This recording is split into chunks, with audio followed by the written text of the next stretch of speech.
Exploration and trials. Adventuring is right up my alley.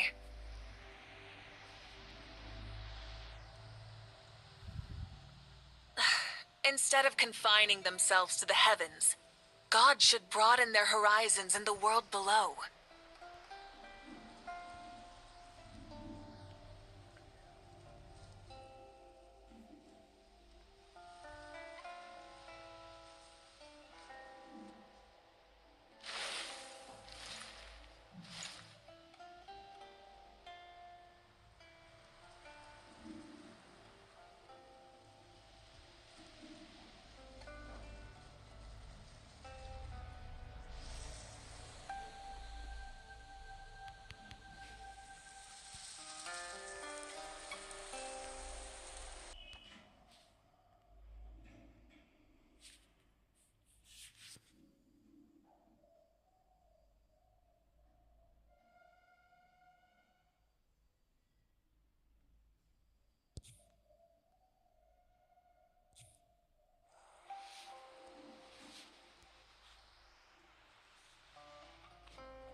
You're right, I have noticed. There's certainly something a little fishy about this situation. Only a little, though. Records indicate that this phenomenon can occur in the days before and following Moon Prayer Night. That said, it has always been a rare sight in the past.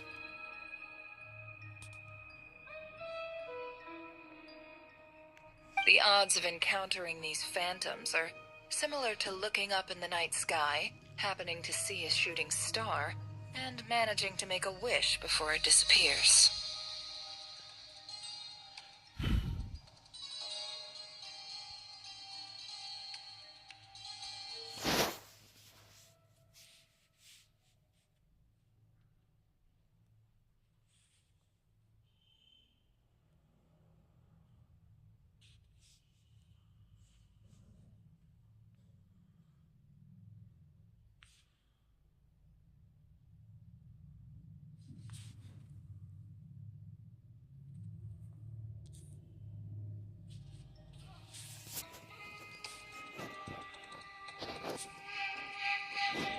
But this time, either everyone's getting lucky, or they're appearing far more frequently than usual.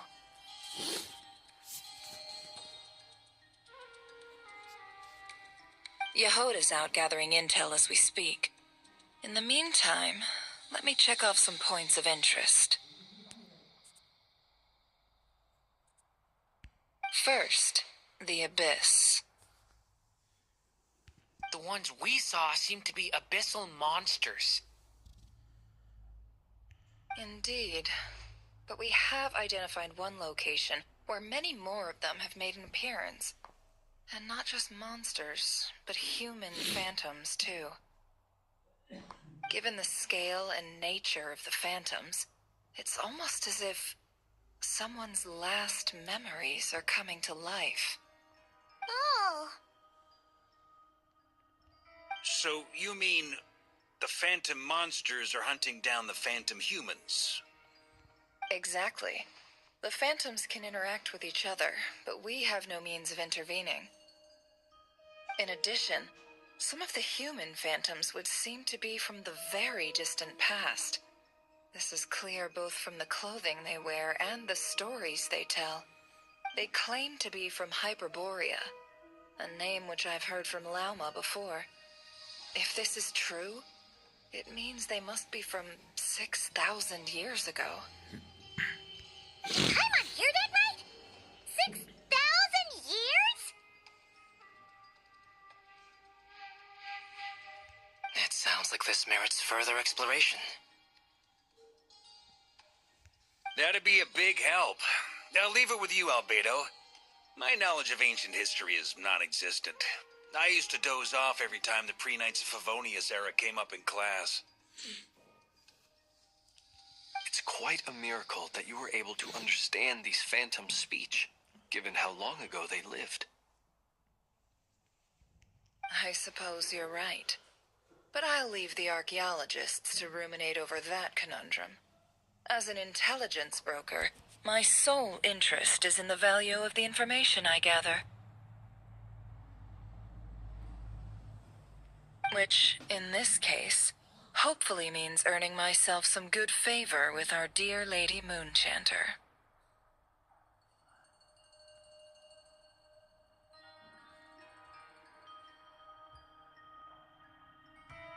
So calculating. Whew, this intel broker logic always catches Paimon by surprise.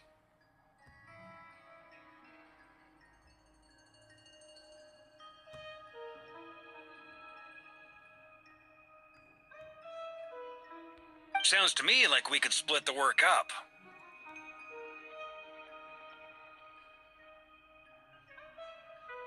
I think the abyssal phenomenon is best left to Albedo, Flint's, and me. Agreed. It coincides with my duty as a lightkeeper. For my part, I'd like to understand the Abyss better. This is certainly a rare opportunity to study the Abyss. But even rarer, perhaps, is the chance to make contact with the Ancients. The Curatorium will take the lead on investigating the Hyperboreans. We put in the work to learn what we know so far. It seems only fair that we get some quantity of exclusive intel. That just leaves our trusty team of 2 unassigned. Since you became an honorary knight, of course. This was part of my grand plan all along. Oh yeah, by the way, we managed to convince Columbina to come to the Moon Prayer Night celebrations. Would you and Yehoda like to join too?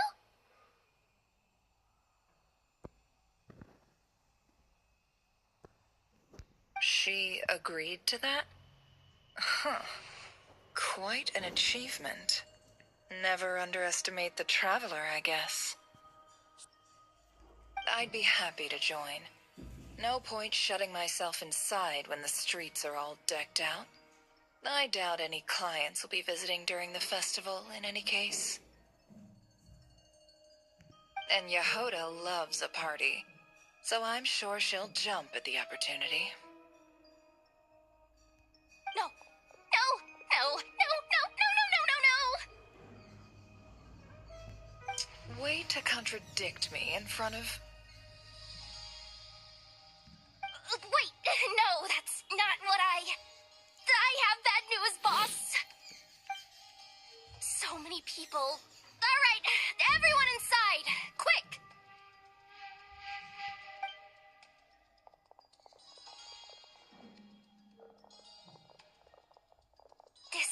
gonna sound crazy, but hear me out.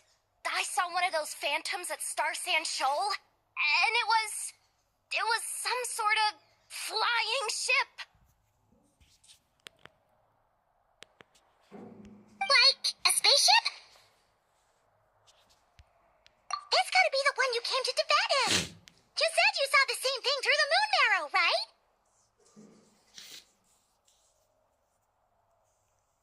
Huh? You already know about it? Ugh, I thought I was gonna blow people's minds. Turns out... wait. Back up. You came here in a spaceship? Now my mind is blown! What's it like on the inside? Was it like flying through space? I want to know everything! Yep, exactly. Huge discovery. You're the best. Second best intel broker in the world. After your boss, of course. Wow. Really? Well, I don't know if I'm all that, but... I guess that decides where we're heading next.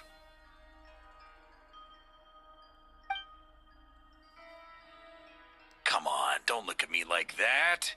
I know the spaceship doesn't have anything to do with me, but you don't want to leave me as the only one twiddling my thumbs, do you? Please? Fair enough. You can tag along. In that case, let's meet back here to discuss our findings once we're done.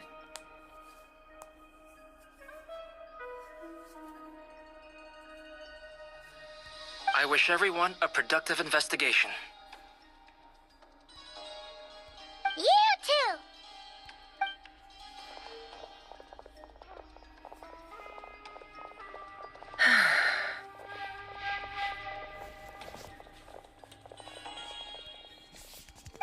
What's up, boss? Aren't we gonna head out? Tell me, Yehoda, when did the curatorium start giving out intel for free? Oh, sorry, boss.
Thanks. With this strength?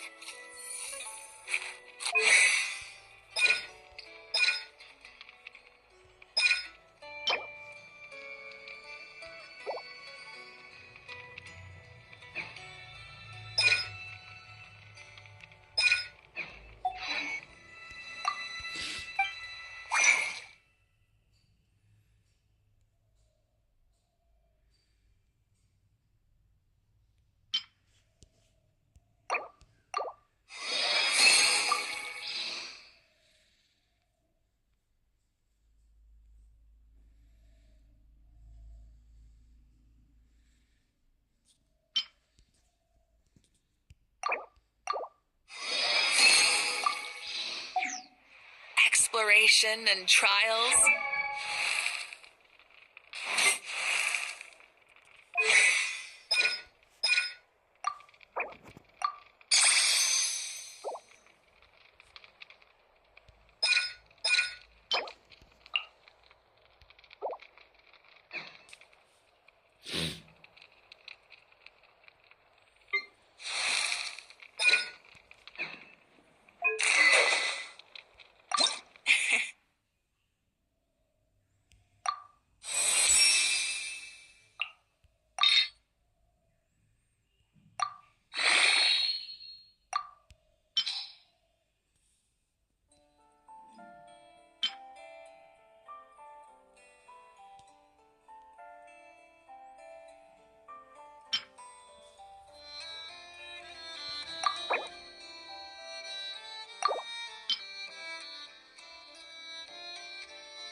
Adventuring is right up my alley.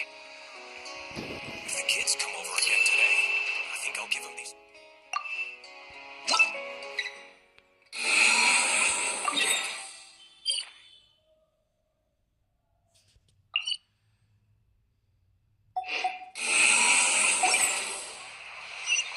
Fruits from every corner of Teyvat, including rare northern varieties you...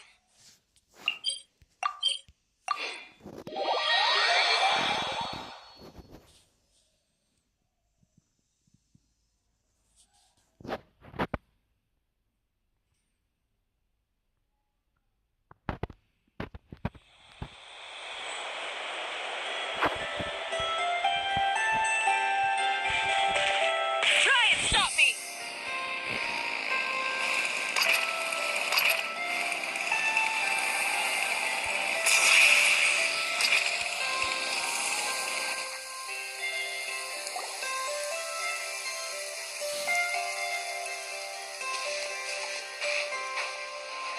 Wow, what do you know? Yehoda was right on the money. This phantom really is your spaceship. But that's so weird. Why would it show up here? Is it some kind of projection? Or a ghost? Like, maybe it no longer exists. But somehow it left an after image? Ah, you're already here. Miss Lauma, what a surprise. I thought you were busy with festival preparations. I was, until one of our people informed me that a strange sight had appeared at Star Sand Shoal. No one's ever seen something quite like this before. I thought I should see it for myself. Same here. Oh, so we heard that these things appear around the festival period. Any idea why that is? Unfortunately not. We have very limited information about them, since they can't be interacted with. And no human phantoms have ever made an appearance before now. The most we've been able to deduce is that these sightings appear to be connected to the increase in Kuvaki energy around this time. Yeah, seems like that's all we can do. This is all so confusing. Allow me to lend you a hand.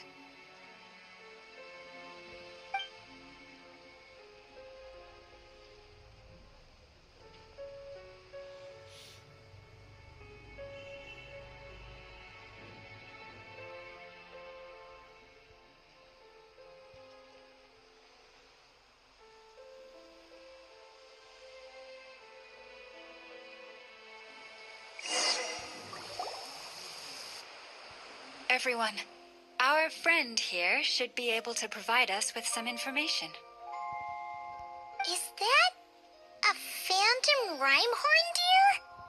I've heard about how the Frostmoon Scions live in harmony with the animals, and can even communicate with them.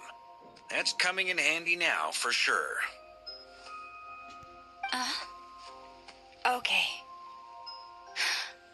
Yes, I understand. Then how about this?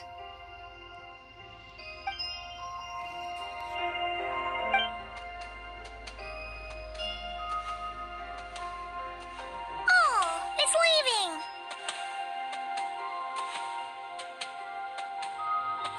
It appears to share our curiosity about this giant spaceship, so I asked it if it wouldn't mind investigating along with some friends.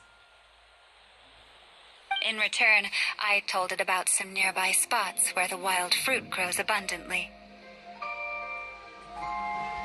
We may live in a different era from these phantoms, but I trust that the terrain, climate, and ecology here are more resistant to the effects of time than some things are. Let's give them a moment and hope for the best.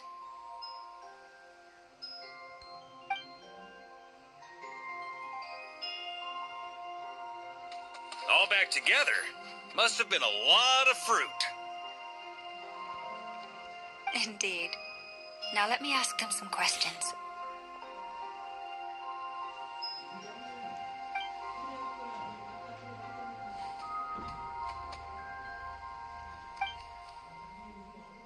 It did find a lot of wild fruit, enough for them to feast for a long while. This puffin circled in the air several times, but didn't spot anything out of the ordinary. Certainly nothing to do with the spaceship. Huh. Well, it definitely makes sense to get a bird's eye view. Indeed. Other than that, I was also thinking that the world these phantoms see is also different from ours.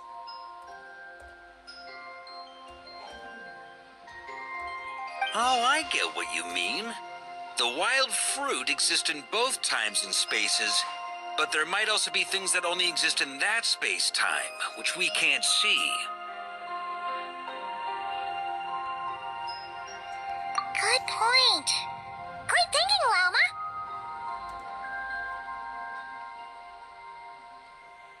Blunthorn rhinos can use kuvaki to shift great rocks, but this one says it couldn't get that ship to budge by even an inch.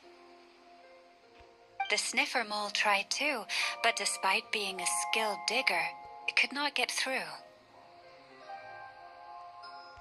They say that the spaceship looks robust and undamaged. It seems completely impervious to any and all attacks. Whatever lies within is well defended from harm. So, just like us humans, there was nothing they could do about this spaceship either. Yes, still, they deserve our thanks. We are grateful for all your efforts, dear friends. Now go, and enjoy your feast.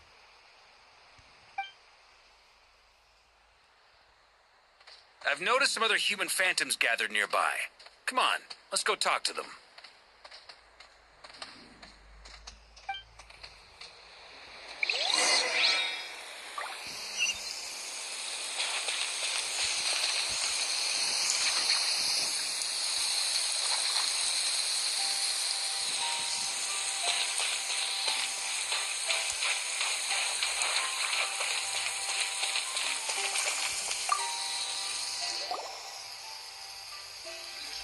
What is this thing?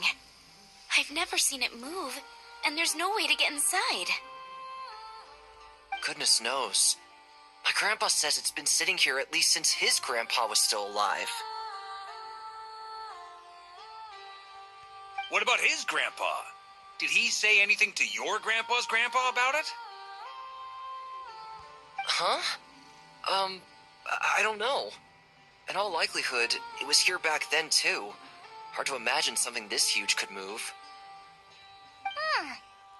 Guess that means that as far as they're concerned, this ship's been around a long time.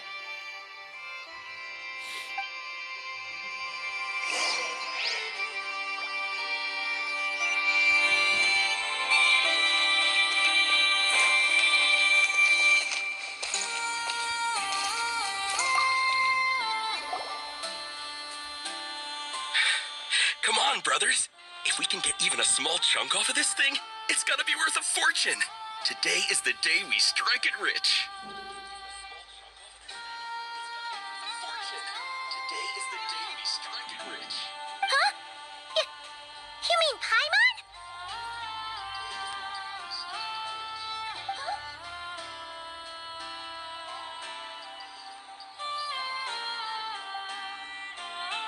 Yes, brother, I shall join you. Let's make our fortune. We should go with them.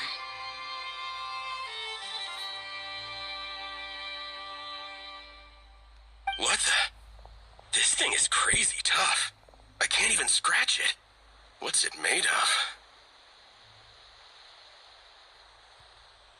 Sorry, brother. Looks like we'll have to seek our fortunes elsewhere. Enjoying yourself?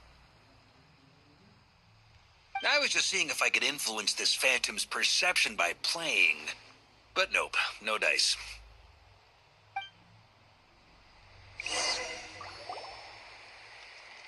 I'm sure we're all starting to build up an idea of what's going on here now that we've spoken to some of the people. These phantoms are reenacting real historical events in Nodcry.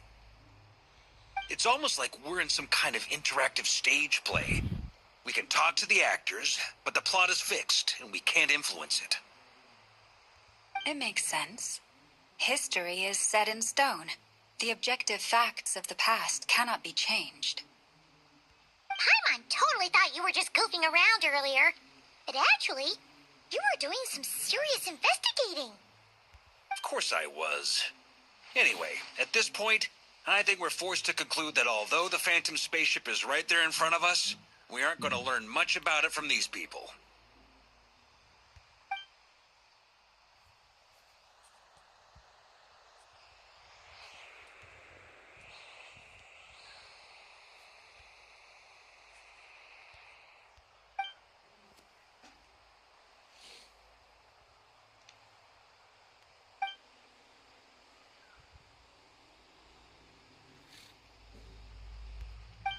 Don't be discouraged. If nothing else, this is proof of the ship's existence. And think about it. So many people tried to hack their way inside, but no one could get the door open. It's made of very tough material. To me, that says that we'll either find the ship itself or the story behind it. It's just a matter of time. Huh. Every now and then, when Varka gets serious, he actually does seem like Grandmaster material for once. I wonder how the others are doing. Let's head back for now. Sounds good. Also, drinks are on me if Team Knights of Favonius is the first to finish. Wait, we have a team name now? Am I in Team Knights of Favonius as well? You're very welcome to join. We've even got a cathedral ready for you. Isn't that technically blasphemy? You wouldn't dare make a joke like that if Barbados was in earshot. Nah, I'm sure Barbados doesn't mind a little harmless blasphemy once in a while.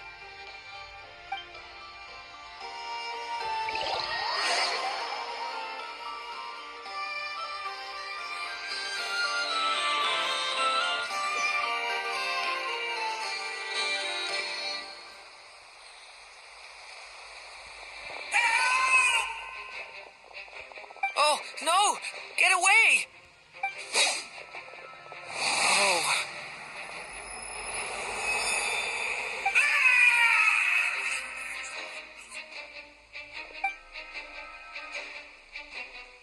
I know it's hard to stomach, Mr. Duran.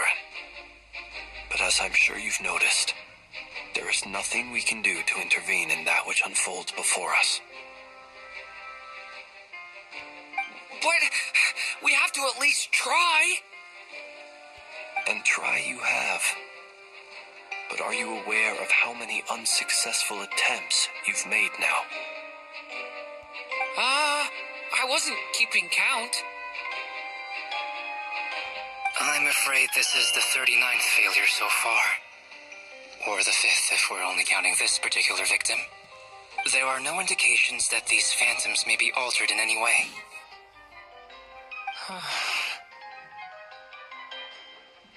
You seem to have calmed down a little. I'll make us a fire. You should rest and have some water. Feeling any better now, Mr. Durin? May I ask a few questions? Be my guest. What exactly are we witnessing here? What happened to those people?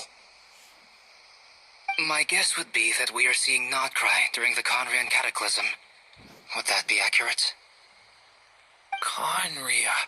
That is correct. As you know, once the Abyss senses even the tiniest crack, it floods in and spreads like wildfire. There was a time in the distant past when it permeated all of Nodcry, causing immeasurable harm. To peep then 500 years ago, the whole of Teyvat suffered an abyssal disaster. Once more, Nodcry was dealt a devastating blow. I see. In the face of the abyssal onslaught, all were like grains of sand tossed around by a tidal wave.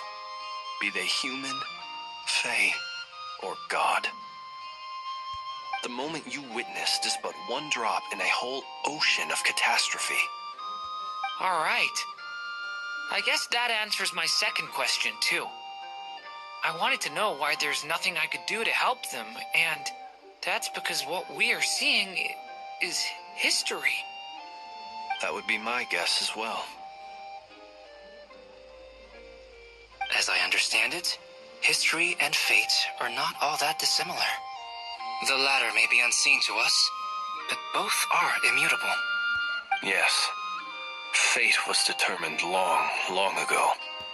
I still have a couple of other questions for you, Mr. Flint. You mentioned more than one abyssal disaster that has struck this land in the past. How can you be sure that what we're seeing is from the Conrian incident? And also, how are you able to stay so calm when you're talking about these events? From everything I know about you, you're not cold or ruthless, and you're not indifferent to the suffering of others. Alas, I am forced to show my age. I must be 600 or 700 years old by human measure. Wait, so you... One is not easily moved by history when one has witnessed the truth firsthand. I'm sorry. You needn't apologize. Your passion is a good thing to have. Treasure it, because someday you may find it in terribly short supply. Now, at the risk of offending you, I have a question in return.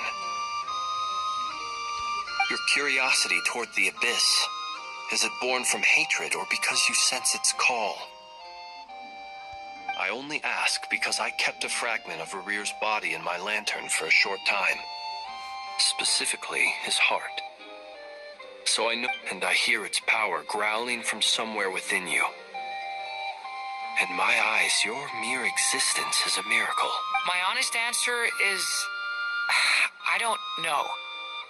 I don't think I have the confidence to say for certain. What I will say is the Abyss is not the only issue that haunts me.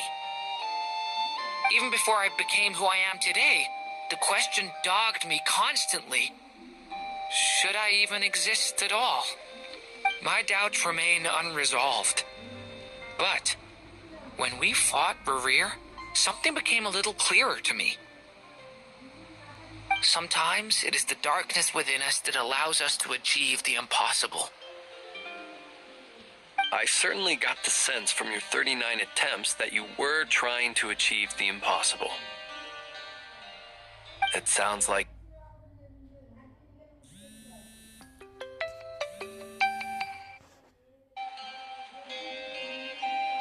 Absolutely. In that sense, he and I are quite similar.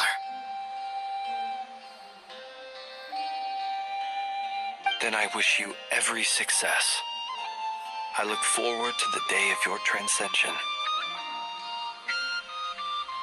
Well, if everyone's caught their breath, I suppose we should head back. Oh, and one last thing. I'd appreciate if you kept our discussion about history a secret.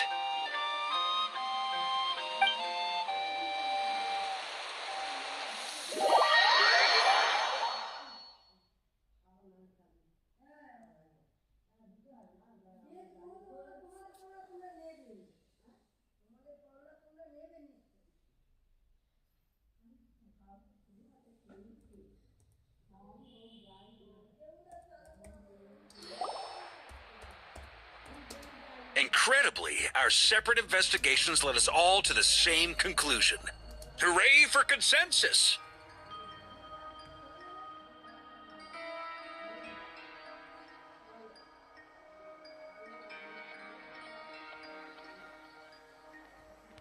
Yeah, but we barely learned anything, though.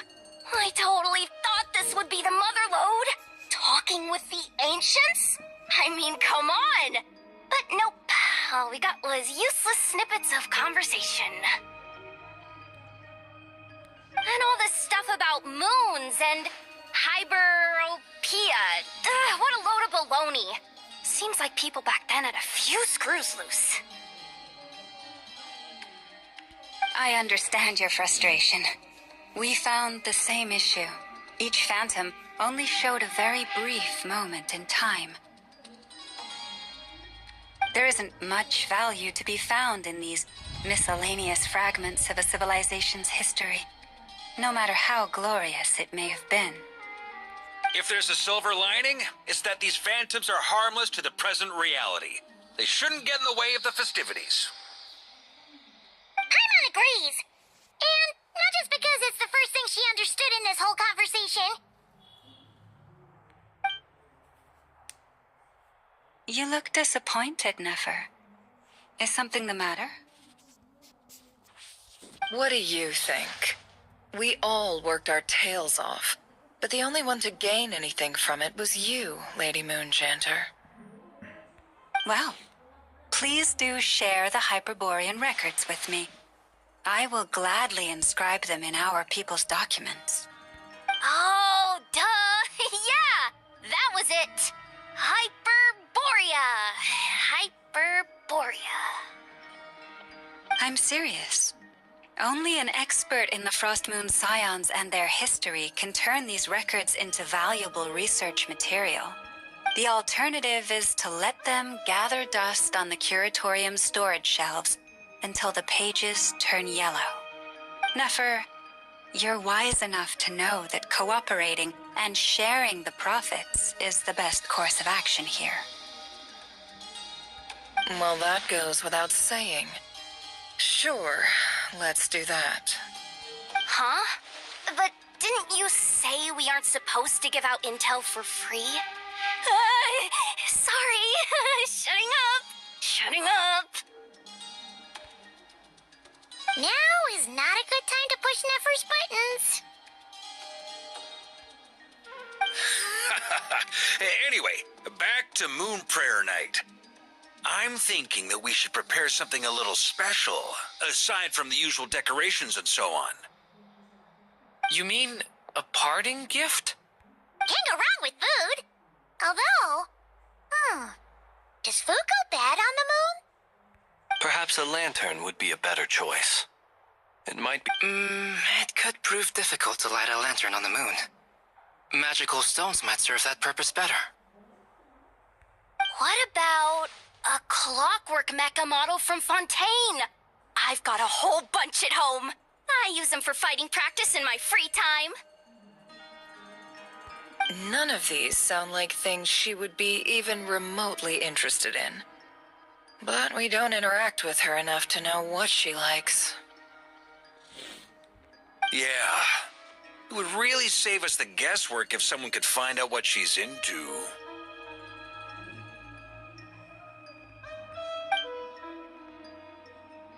Wait, what the? Traveler? They're all looking at you. Great! Haha, problem solved. Now, I need to stop by Dory's. Gonna need her help sourcing a bunch of stuff for the festival. Then let's leave it there for now. We all have our own business to attend to. Traveler, if you find out what Kutar likes, let us know right away.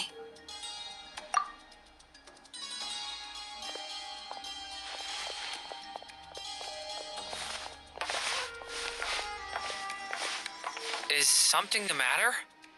I'm fine. It's just... I'm still feeling a little rattled after witnessing the horrors of the Abyss. But it's okay. This is something I have to work through. I'll be all right. Thanks for your concern. Well, don't put too much pressure on yourself. If you ever feel like something's wrong, physically or mentally, we're here to talk. Come on. Stop treating me like a kid.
Hanky here last time, too? Where did they all go? Walkies? For Kuhenki? You're not pets, you know. Oh, well. Looks like we just came at a bad time. Let's try again tomorrow.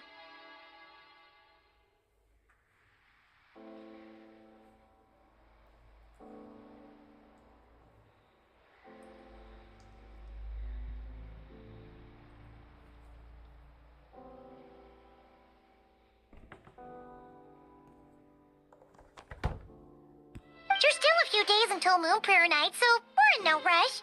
Besides, she needs time to rest anyway.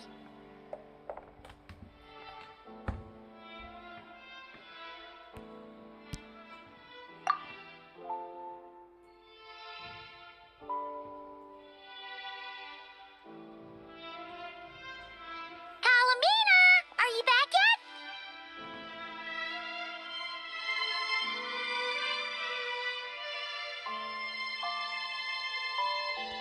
Oh, how strange. Looks like she still isn't here. Right? It's not like her to spend so much time outside. Especially since she's worried about attracting unwanted attention. What about Luonatar? Luonatar, you there?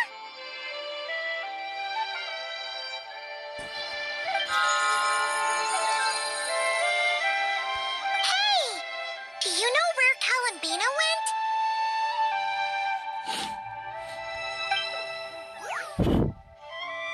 Sorry, didn't understand. But if you know where she is, could you take us to her? Yeah, that's even stranger. What about him? Oh, that's not good news. They change color when Kalambina gets weaker, right? And they look super pale right now. Good idea. She might know what's happening.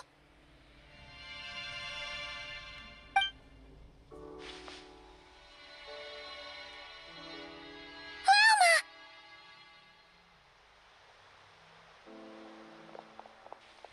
Ah, it's you. How is Kutar? No, she hasn't. I came here to check on her after I noticed the flowers had changed color. Based on past precedent, she must be very weak right now. Even getting up to walk would be a struggle. It seems unlikely that she wandered off outside.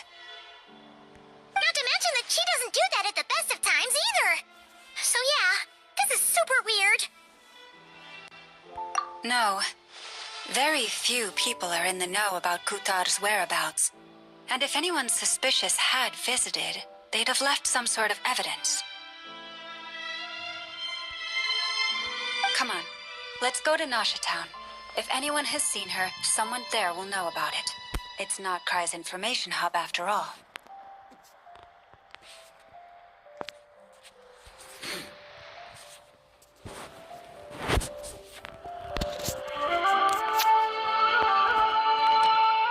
Makes sense. Let's go!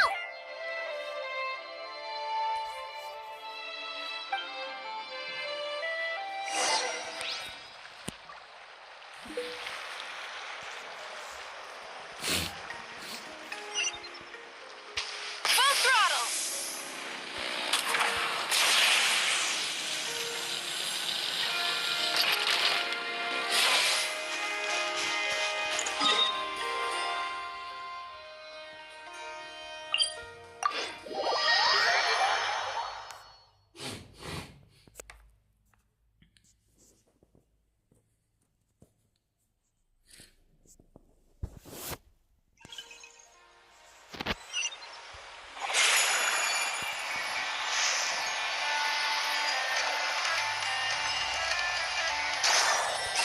Try and stop me!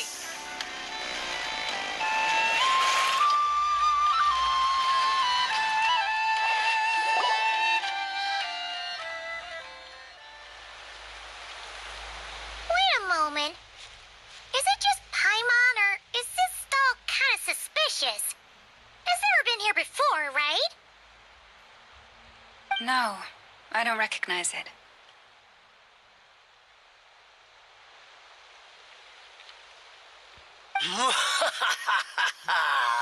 Alas, your free and easy adventure time is over. Now, prepare to face the final boss of Nod Cry. Whoa! Where'd that voice come from? Not sure, but it's definitely hostile. No, no, no, not that way. The final boss is right here. The sniffer mole? That's the final boss? Surely not. Also, Okay, the jig is up. I'll stop teasing you. Turn around. I'm right behind you. It seems I've managed to leave quite an indelible impression, even though you've never seen my face. Ah, nothing could make a great mage more pleased with herself.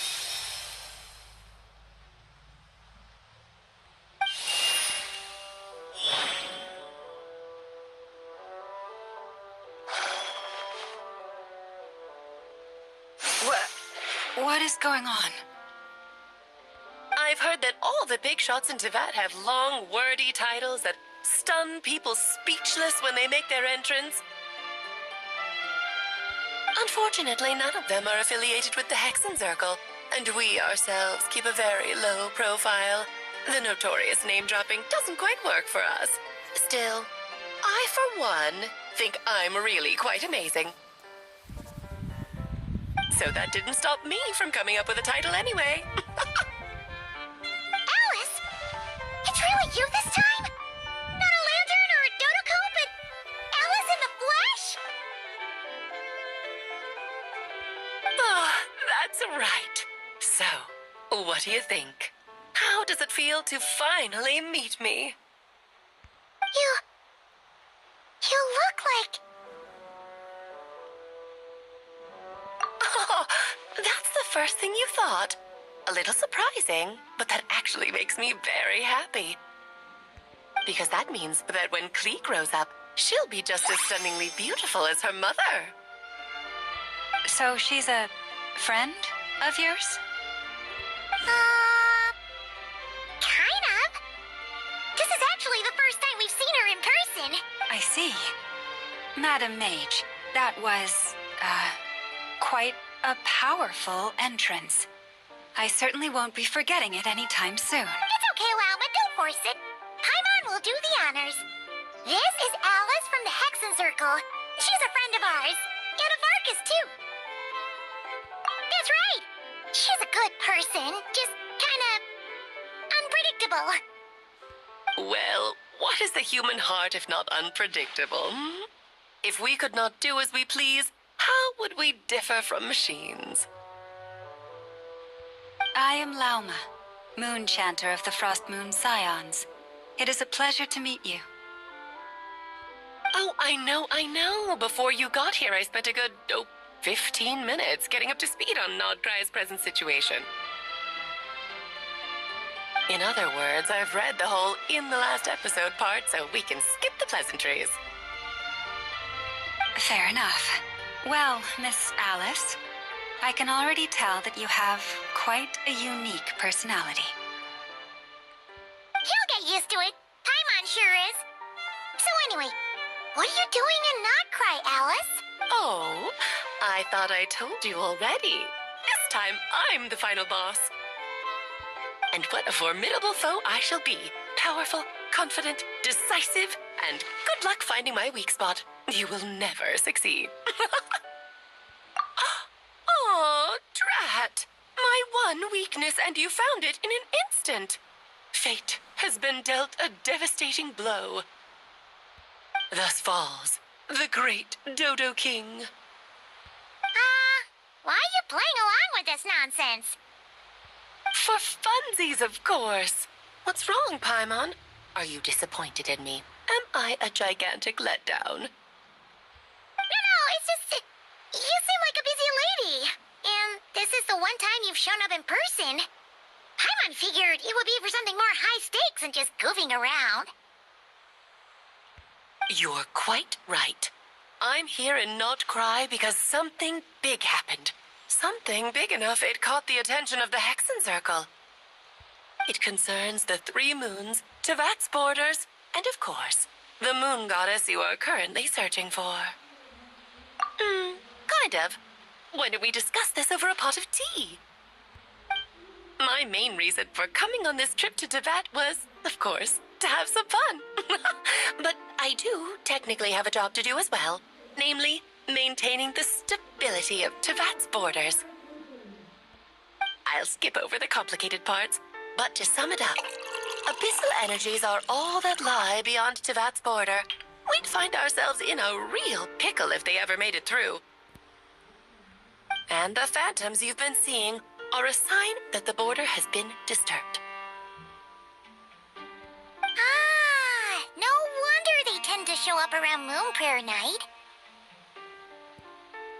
Is it because the real moon is now so close to us that its power can cross the border? In part, but only a negligible amount passes through. Just enough to influence the verdant crests and so on. And as you've noticed, there has been an unprecedented number of phantoms appearing this year. The influence of the moon beyond the border cannot explain this. No, there is another far greater factor at play. The trilunar syzygy. A trilunar syzygy. Eons ago, before the heavenly principles came to Teyvat, it was the then 3 moon goddesses who controlled the laws of this world.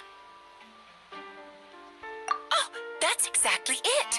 The 3 goddesses split these powers amongst themselves, promising never to consolidate them into one singular body. This was meant to keep the world stable. But, fast-forwarding to the present, the eternal moon's marrow is with you, while the iridescent moon's marrow, which should never have appeared in this world, has been retrieved. Add that to the presence of a moon goddess in the flesh and... the power of all 3 moons is gathered here in Notcry. There hasn't been an event like this since the War of Funerary Flame. And it's having a noticeable effect on Teyvat's borders.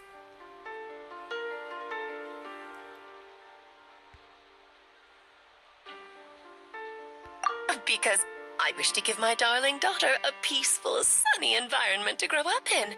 Is that a good enough reason? Kinda sounds like you're dodging the question, but it does make sense.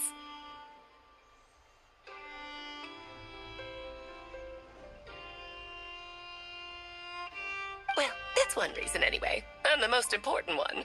The others are a little complicated to explain. For instance, cleaning up after dearest Miss R. Albedo can tell you more about that if you're curious. But right now, I have a more important question to ask you. Why are you collecting the moon marrows?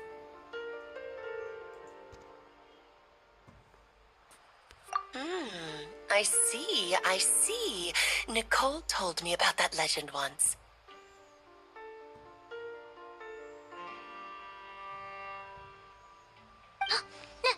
Nicole? You mean meet Anne? Oh, so you remember. Ah, yes, of course. That was a story about fate, her area of expertise. But back to the story of our dear moon goddess. I'm afraid her intended method of returning to the moon is unlikely to work anymore. What does that mean? She may be missing, but she hasn't gone anywhere. She has disappeared.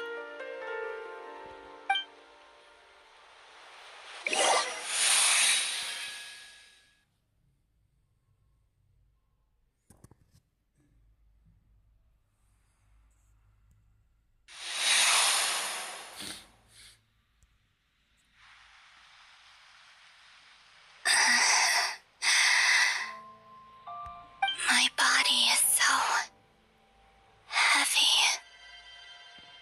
Wait, no.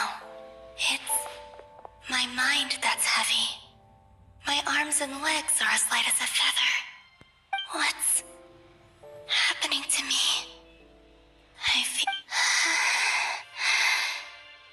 I think I'll go for a walk.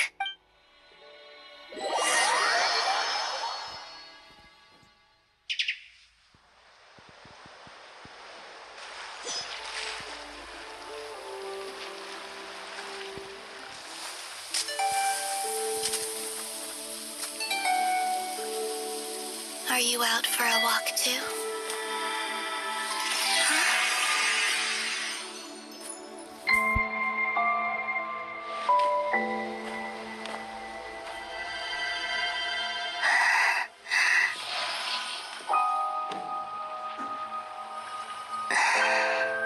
The day has come at last.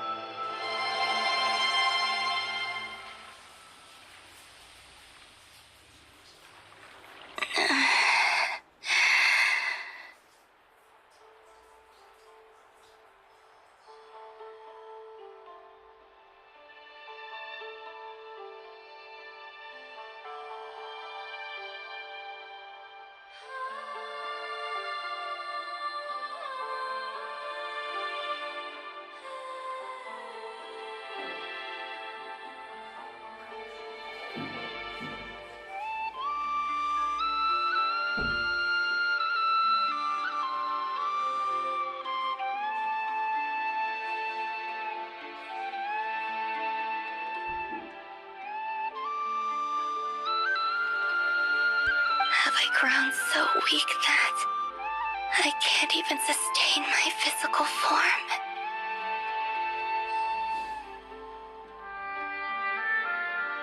But Moon Prayer Night is nearly here. I was so close to returning home.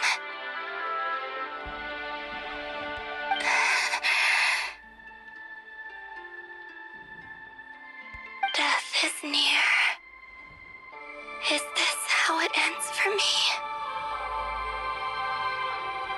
Will I return to the moon after I disappear? Or...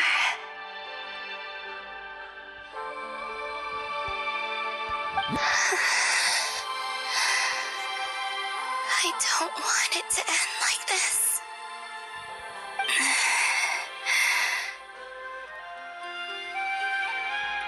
So far, at least, I still exist. Even if not physically, I can still feel. But as my power wanes, I'm sure that too will fade. I suppose I might take one final look at this world. The world where I was born.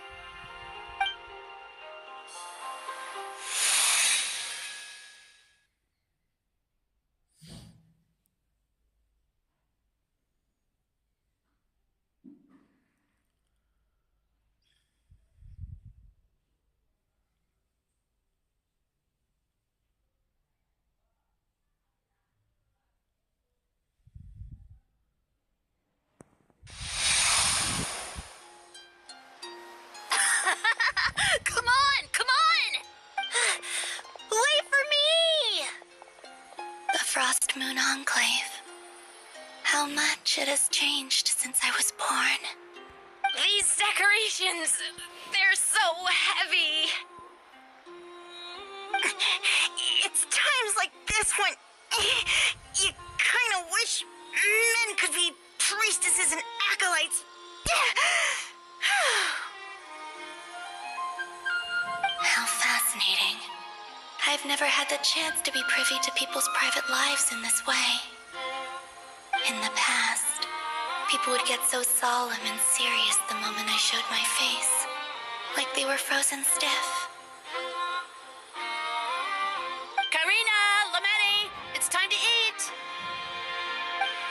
Coming! I want to watch them a little longer.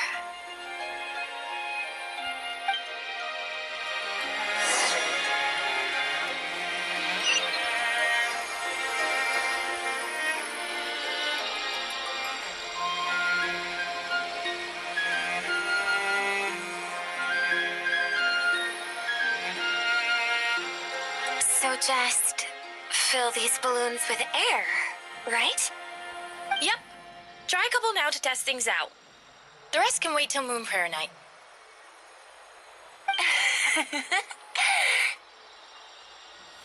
Think fast.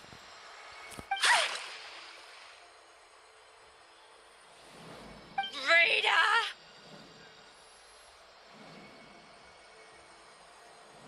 Teasing an acolyte of the Frost Moon Scions?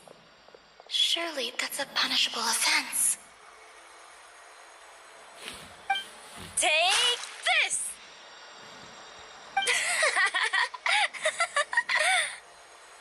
Huh?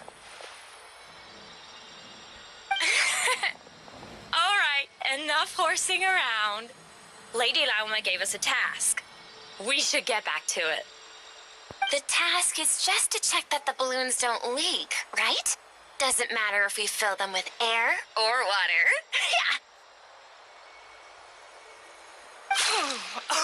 Okay, you got me there. And you got me there. But still, we can't use all the balloons before the festival even starts. We won't use all of them. And as long as Lady Liue's trusted acolyte doesn't snitch, this can stay as a little secret between friends. A couple more can't do any harm, right? Oh, you menace. Then, think fast!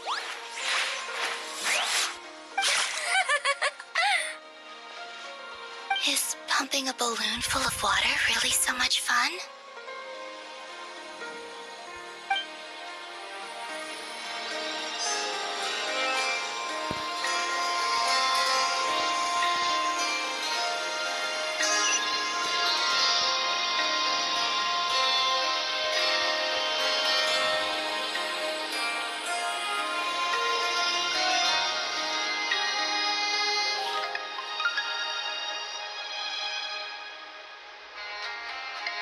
I'm sure you're both tired from playing all day. Come on, eat up. A plain, humble meal. That has always been the way of the Frost Moon Scions. Huh? How come Lametti got a midsummer berry dessert? I always get Lockaberry. I don't mind sharing. You can have a bite of mine if I get to have a bite of yours. They're sharing food? I've never shared food with anyone before. Even at the Harbinger tea parties, everyone just ate off their own plate. And when I couldn't finish my food offerings from the Frost Moon Scions, they'd leave the leftovers out under the moonlight for the animals to claim. Hey! That was 2 bites! Oh, then you can have another bite of mine. Oh, you too. Oh, don't fret now. Here, have some of Granny's too. So this is what it means to be family.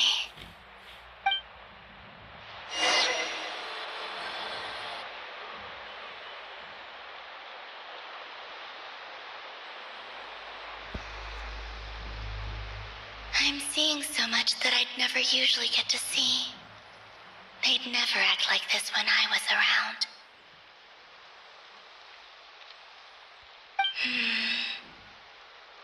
It's nice, being able to just watch people in peace in these final moments. What a rare opportunity. I think I'll go take a look around Nasha Town, too. Maybe the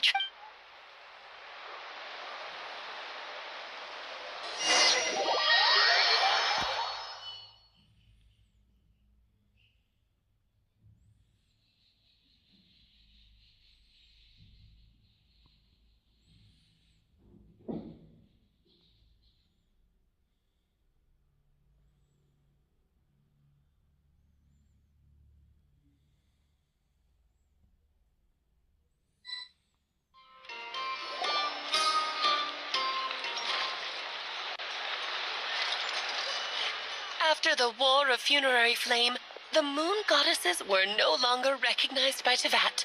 They lost the whole foundation for their existence. That's why the moon goddess's strength is fading. She cannot withstand the world's rejection of her. To be more pedantic about it, the moon goddesses did something to offend the heavenly principles, and that's why they were ousted. Something of a recurring theme in Teyvat's history. Theoretically, speaking so candidly should put me in their crosshairs too, but they can't tell me what to do. I'll say whatever I want. Anywho, the Moon Marrow energies were but a drop in the bucket for her, and that battle against the Ray Hair of Solnari only weakened her further. Fortunately, it happened close enough to Moon Prayer Night, when the Kuvaki concentration here is high. That's the only reason she managed to survive this long. What do you mean, fortunately? You said she disappeared. We're too late. Ugh, what a headache. I thought this was all common knowledge. I guess I have some more explaining to do. Okay, buckle up. It's time for another lecture.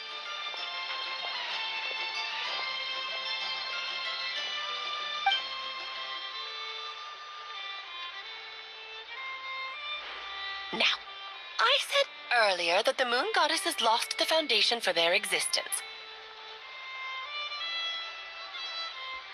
The reason for that has to do with the natural order. Basically, the rationale for their existence in Teyvat was lost.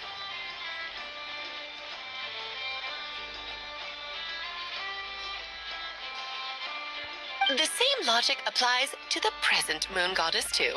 Consider her existence so far. Her comrades in the Fatui called her Damselette. And she was worshipped as Kutar by the Frost Moon Scions. But these connections have now been severed, whether by her hand or yours. So, the rationale that once sustained her existence is now gone.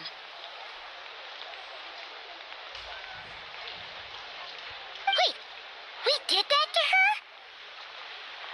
Oh, well, strictly speaking, yes. But let's not start pointing fingers, shall we? I'll only end up as the big bad villain, and that's not the kind of final boss I want to be. Of course I do. I'm only the greatest mage in the whole entire world. Now, if you wish to find your moon goddess, there are two problems we need to solve. Firstly, we'll need to strengthen the connection between her and Teyvat, at least enough to sustain her until Moon Prayer Night. Strengthen her connection. But does that mean I'll have to rally all the Frost Moon faithful behind this? I'm afraid a bygone faith and a former home won't be of any help to her now. Do you know her name? Her name? Yes. Names are very important things. A name is a fundamental concept that anchors one's entire existence.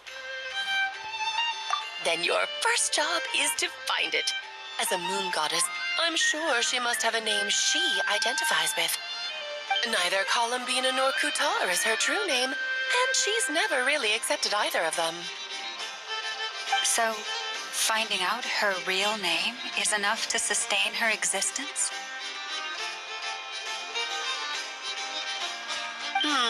Yes, I know it sounds like a small step, but every journey begins that way.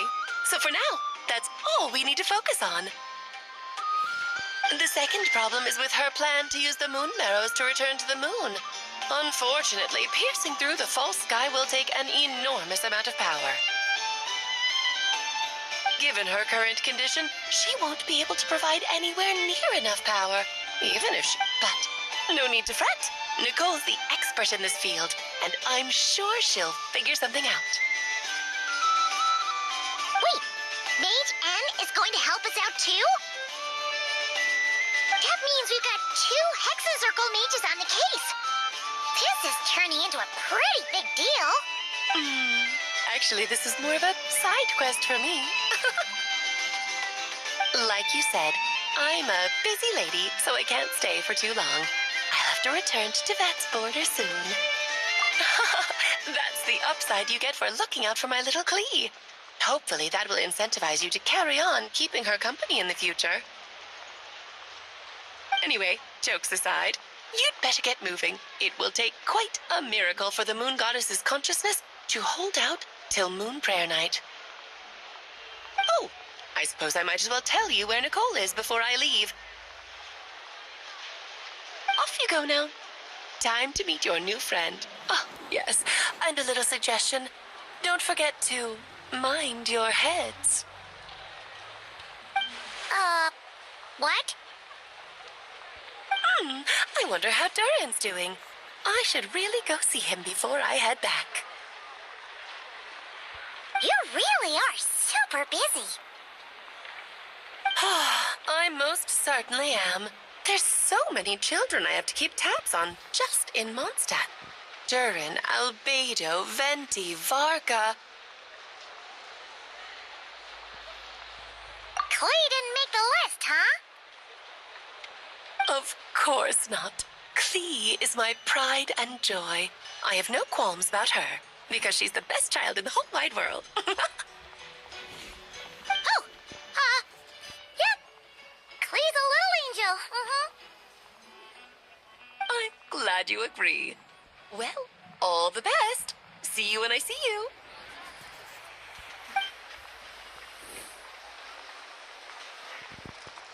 She left in a hurry. Yeah, she didn't pack up her stall. Should we handle it for her? I must say, I am now very curious about her daughter. Klee, wasn't it? What's she... That's a long story. Come on, we'll fill you in as we go.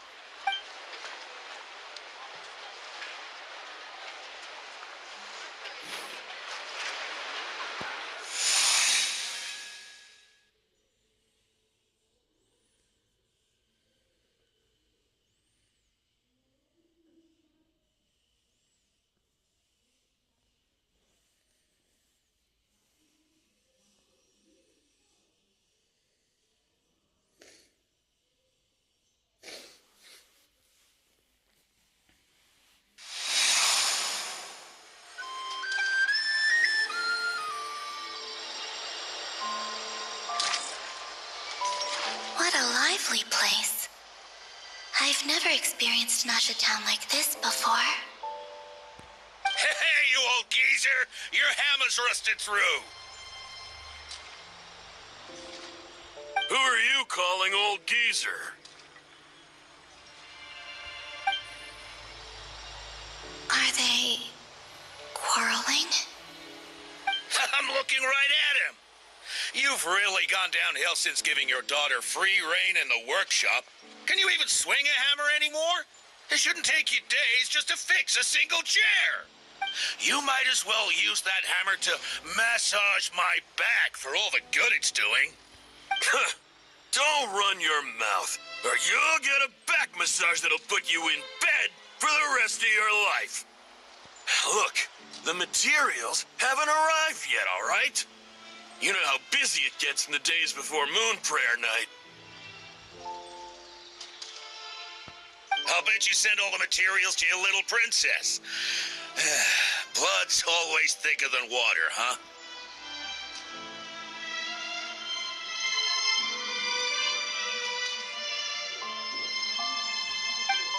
All right, you've made your point, Uncle Koski. As soon as the materials arrive, fixing your chair will be the #1 priority.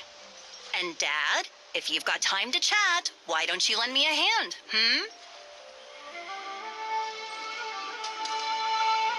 See? Lolka knows what the score is. I guess they're friends. But the way they spoke to each other was so ugly.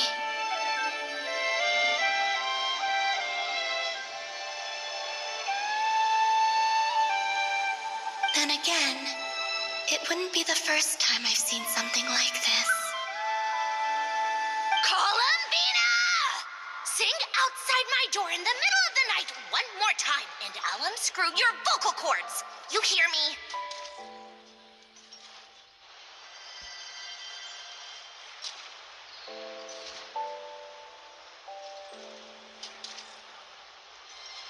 Oh, Centrone.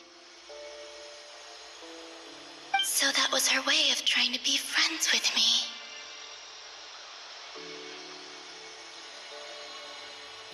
What a pity. I won't get the chance to say any ugly things in reply.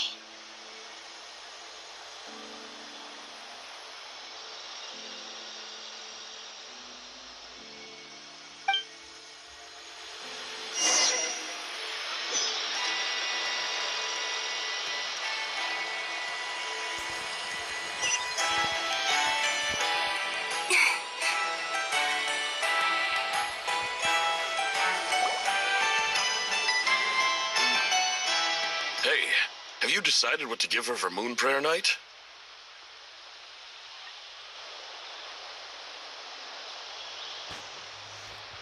I sure have. She's gonna get the surprise of her life when she's least expecting it. Then I'll whip out the ring and pop the question. The surprise of her life. What a fun turn of phrase.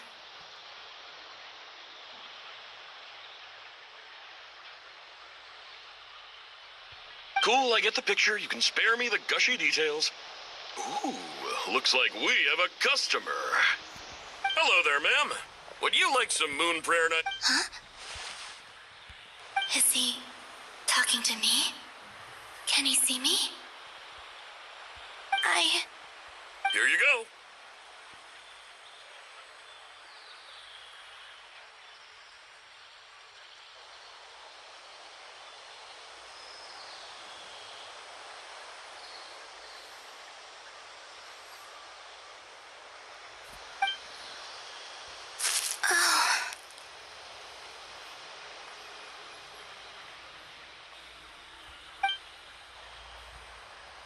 Come back anytime. Right. Now, where were we?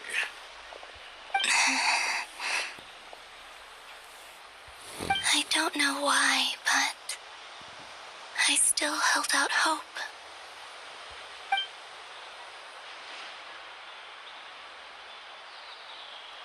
The most important thing right now is to find that mage. This name thing seems super important too, but where do we even start looking? I'd better go pay the Fatui a visit.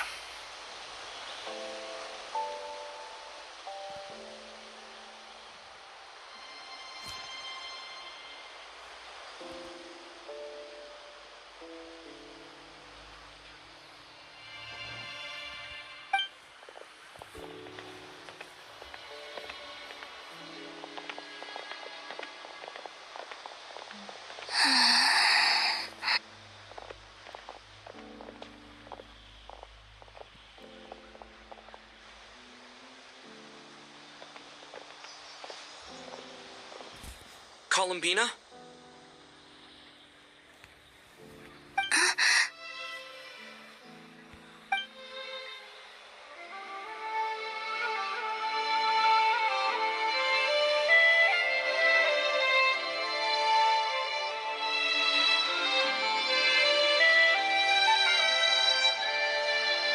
Traveler? Let's go! This is no time to be spacing out!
engines!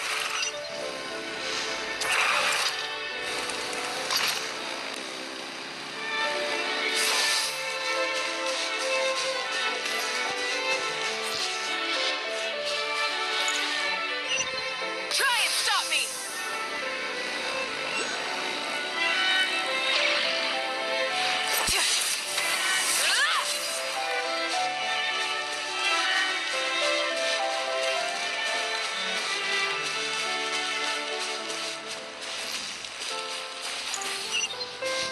Full throttle!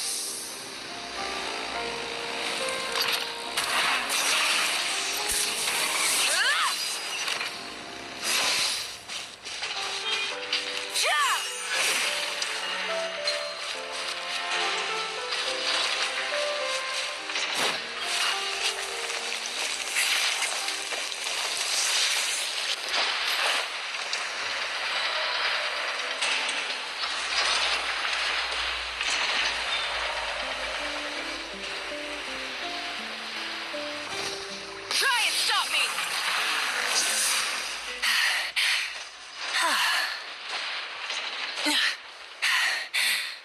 Phew.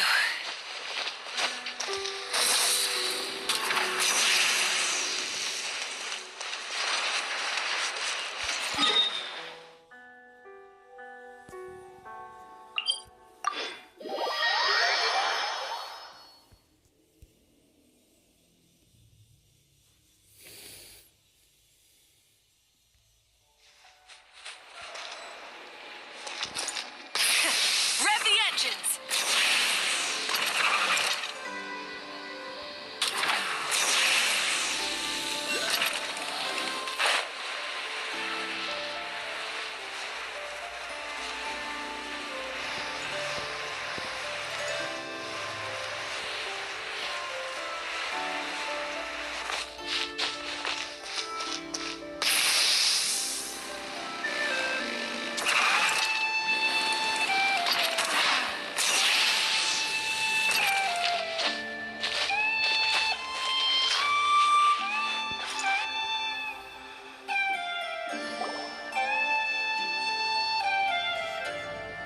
Where are they going?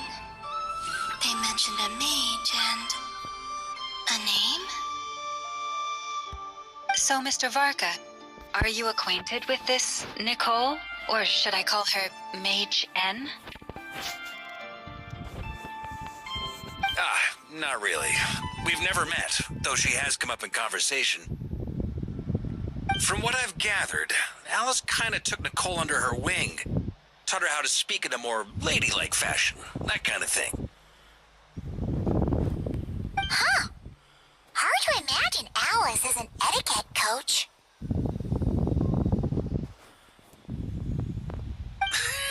Yeah.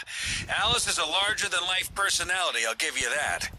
But then again, that's why she's able to draw such an eclectic mix of people. And if I remember correctly, being an interesting person is actually one of her main entry requirements. So, if you ever wanted to join the Hexen Circle, I'm sure you'd both be eligible to apply. Hey! Don't go around making promises on Alice's behalf. I wouldn't dare. I'm just trying to paint a picture of the Hexen Circle for you. Okay, sure. Anyway, since none of us have ever met Nicole, how are we supposed to find her? We can't just go up to every woman in sight and ask, hey, are you Nicole? Maybe something she's wearing will give it away? Like a wind bloom pinned to her chest or something.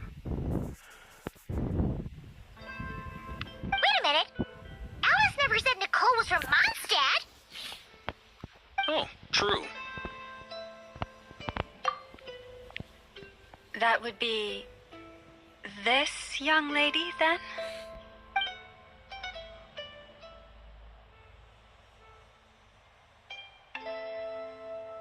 Hey there. Sorry to disturb you, but are you Miss Nicole? Varka, Knight of Boreas of the Knights of Favonius. Alice might have mentioned me before.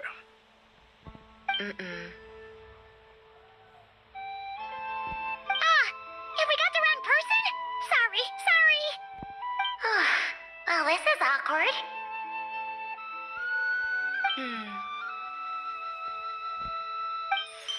When I shook my head, I meant, no, Alice hasn't mentioned you before.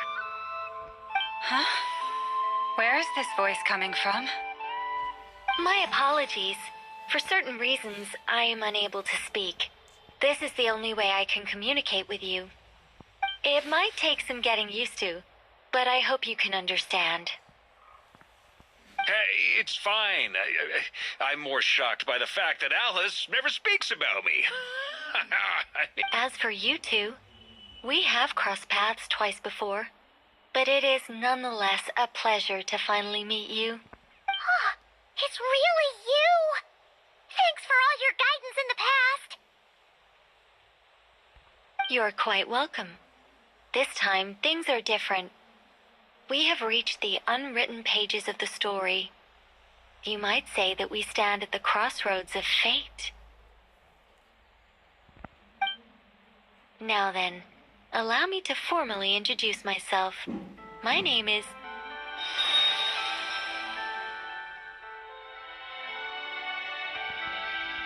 No, stop! Alice!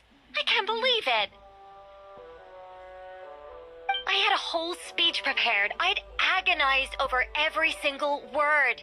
She always picks the worst moments to ruin other people's plans. I'm so sorry about that. Alice took the liberty of devising some bespoke self-introduction magic for each member of the Hexen Circle. But I could have sworn I deleted all of the triggering conditions for it. How did it bypass everything? Oh gosh, this is so embarrassing. This is a very different side of Nicole than what we're used to. Is she not used to face-to-face interactions? Don't worry about it. We've seen that introduction magic once already, so it wasn't too much of a shock. Please go on, Miss Nicole. We'd love to hear what you have to say, or, well, communicate. Huh? Are they talking to this lady? But... Will you all promise to forget that horrendously embarrassing introduction? Sorry? Embarrassing? When?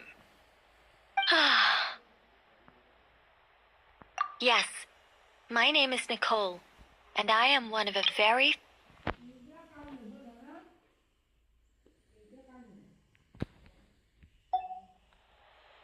The Traveler and Paimon should be no strangers to this concept. There is another of our kind in Natlan. They call her the Lord of the Night. All right! Paimon remembers her. Yes. Well, I have retained more of my power than she. It's because I don't have a long-term duty to fulfill. To be more specific... no. We'll be here all day if I get into the specifics. Moving on. If I'm not mistaken, you are here because you wish to learn how one might reach the moon beyond the sky. That's right. Is that something you can give us any guidance on? Yes, I do know a way. It began with the Hyperboreans, who lived after the War of Funerary Flame. Blank looks. Maybe I should start with the background of the war. Or maybe not. It shouldn't be an issue. I'll fill in the gaps for you when we have more time. Anyway, after that war ended, the three moons retreated to beyond the false sky.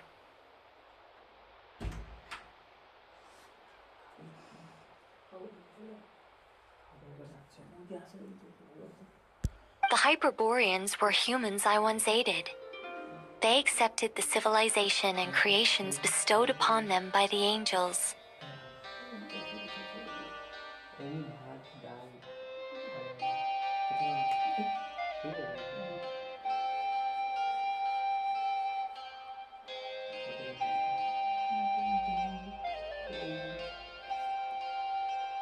But despite accepting many blessings of the angels, many among them still held on to their faith in the moons. They were reluctant to accept the new order. Even after the War of Funerary Flame, they sought to contact the moon goddesses beyond the sky and receive their guidance.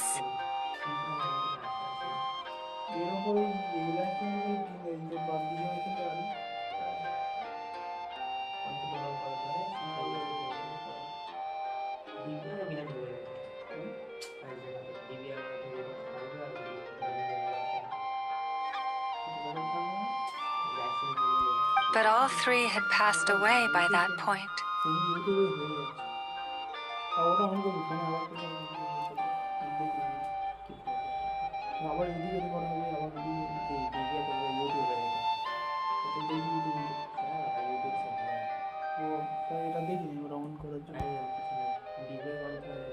This mage has a unique method of communicating.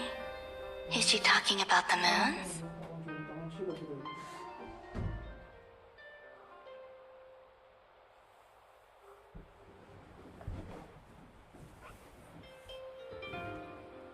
Yes, but they did not know. And so, still they prayed for the moon goddess's mercy. After building titanic structures that consumed vast amounts of Kuvaki, at last they glimpsed the moons and heard their voices. But of course, they were gravely disappointed, for it was then that they realized the three moon goddesses were dead. Oh, that's such a sad story.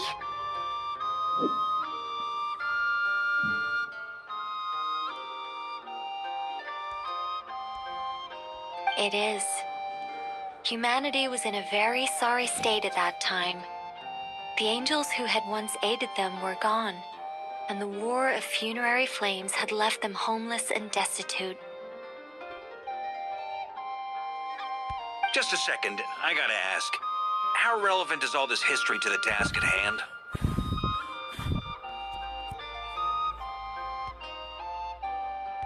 Well, I mean, it's... Okay, it seems we've drifted into irrelevant narrative waters. It's been a while since I've had the chance to speak inside someone's head. As soon as I got started, I lost control, and the words just flowed out like a waterfall. What I'm trying to say is... Right, yes, that's it. The relevant part is the ritual created by the Hyperboreans. The fact that they bypassed the false sky and saw the true moons implies that they successfully built a connection between Teyvat and the outside world, which means, with enough Kuvaki and a sufficiently stable connection, it should be feasible to send one person over the border. Okay, so they built some kind of portal? Oh, yes. A portal. Yes. Is something wrong? You sound disappointed. I just didn't expect you to summarize it so well. It turns out I could have said all that in one word, if only I'd managed to think of it. No, please, it's fine. This is invaluable knowledge. I'll be sure to record and preserve everything in writing. Oh, really? Well, in that case, I suppose I could backtrack and add some more detail. I did gloss over a few things so far. Whoa, whoa, whoa, time out. Let's summarize what we've got first.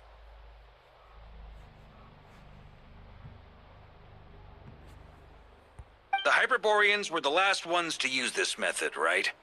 So we somehow need to find whatever structure they built and make sure there's enough Kuvaki to power it up. Luckily, we have the moon marrow of both the eternal and iridescent moons, so we're all good for Kuvaki.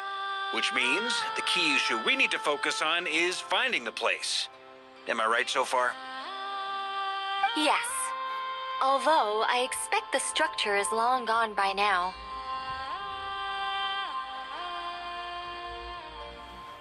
That said, what if we could take advantage of the phantoms to travel back to a time when it still existed? Well, travel back isn't quite accurate. It's more like we'd be creating a handshake between 2 points in space-time. We wouldn't even have to pick a time when it still existed. It could just be a time when it still appeared in phantom form via projection, or we could project our own phantoms, fold them together, and...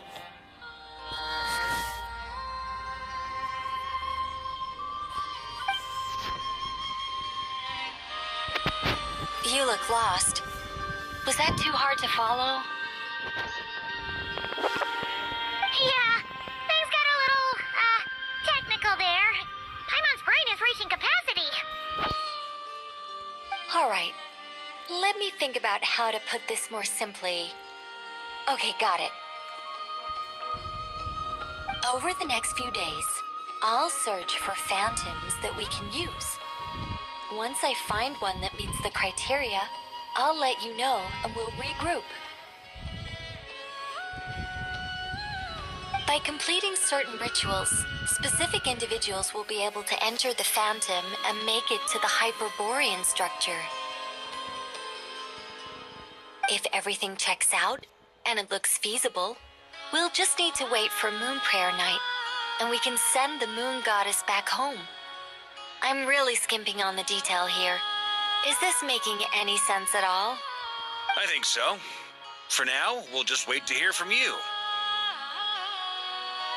Yes. Basically, yes. Great. Counting on you. In the meantime, we'll focus on finding the Moon Goddess's name. My name? Are they looking for a way to stop me from disappearing? Excuse me, Miss... Go on, Miss Nicole. This conversation was a little all over the place. I didn't catch your name. I am Lauma, of the Frost Moon Scions. Ah, I did wonder. I noticed that you listened very intently when I spoke about Hyperborea and the moon's history. If you'd be interested, I'd love to visit you this evening and go through it again in greater detail. Also, if you were serious about making a record, it would be too risky to simply write down the raw details as is. I would suggest some tweaks. Maybe rewrite the stories as fairy tales or fables, perhaps even prayers. Anyway, we can cross that bridge when we come to it. So, see you later then? Oh, and no need to prepare anything. Just a cup of tea will do. See ya! She seems friendly. It's just... It's so nice to find someone who's actually willing to listen. I've been dying for a chance to finally go through all this systematically from start to finish. Any longer and I'd probably start forgetting it. Now Paimon gets why Alice told us to mind our heads.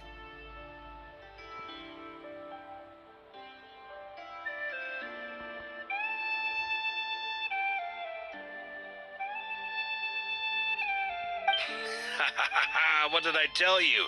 A lot of quirky people in Alice's orbit. Now then, the next order of business is, where do we start looking for the Moon Goddess's name?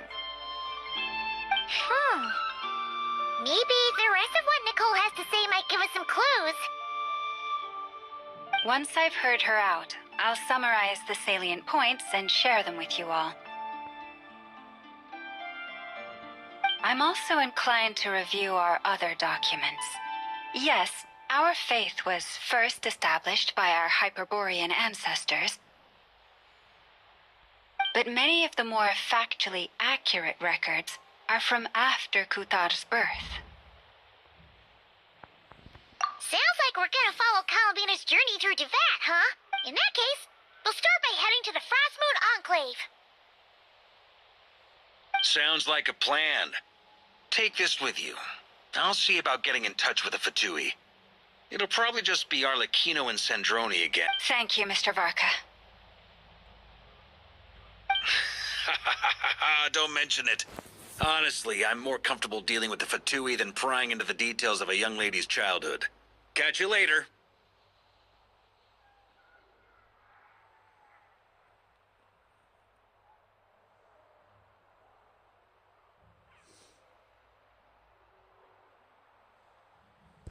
I should follow them, just in case there's some way that I can help.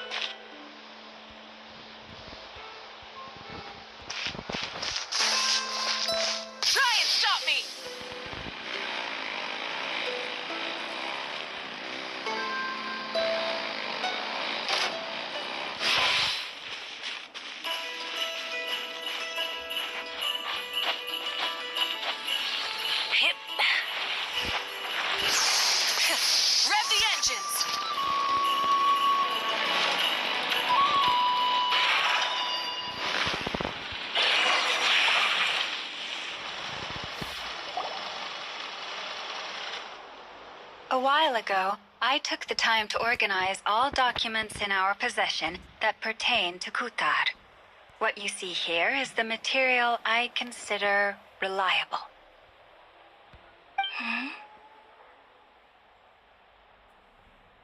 You're saying there's unreliable material too? Yes. Most of the information we have was transmitted through an oral tradition. Inevitably, some of her stories were mythologized and deified over the years through countless retellings. That's why I organized them into reliable and unreliable. There's no sense seeking answers in history unless we can ensure the veracity of the historical record. Makes sense. All right, let's take a look through.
Almost all these records refer to Kutar instead of Columbina. Neither of those is her real name. What we can gather from these records is that the Frost Moon Scions worshipped her as a god, placing impossible expectations upon her.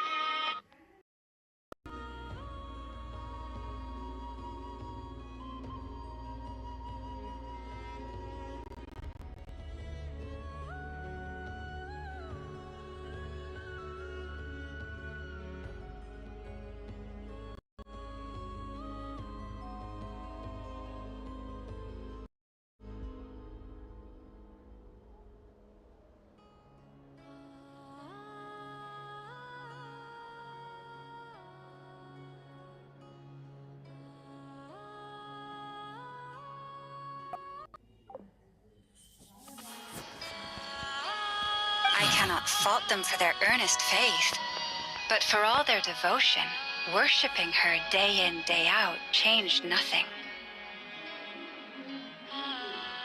I imagine that none of it resonated with Columbina.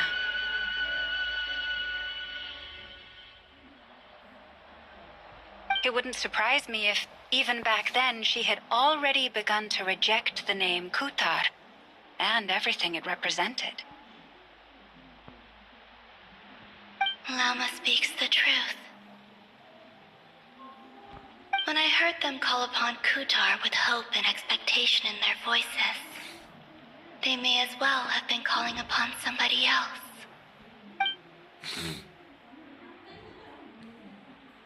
Well, that's a bit complicated. I looked at the level of detail, perceived authenticity, prose style, and how realistic their portrayal of Kutar seemed to be. Amongst the Frost Moon Scions of today, only I know of her existence, and I alone have spoken to her face to face. As such, I know that there are certain things she simply would never do. That being said, I have sensed some changes in her lately. Changes? Me?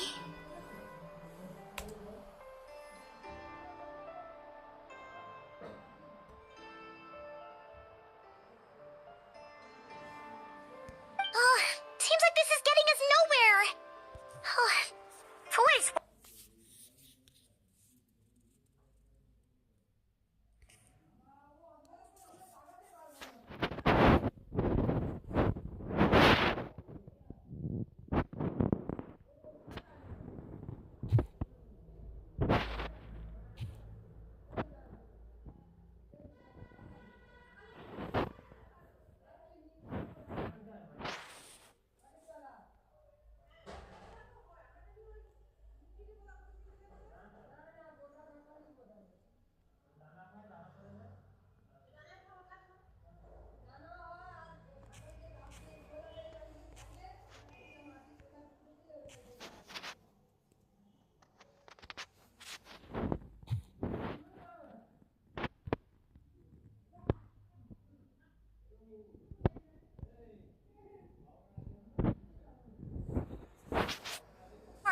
why don't we check the unreliable sources too?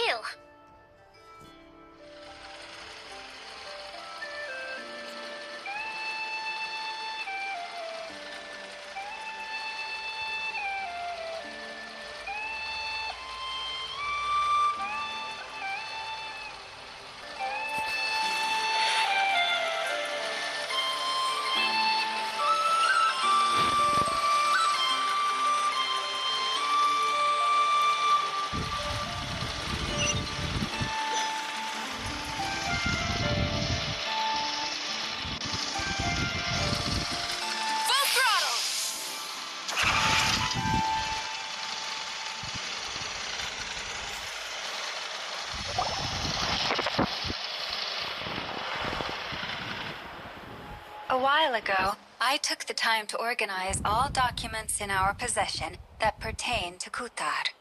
What you see here is the material I consider reliable.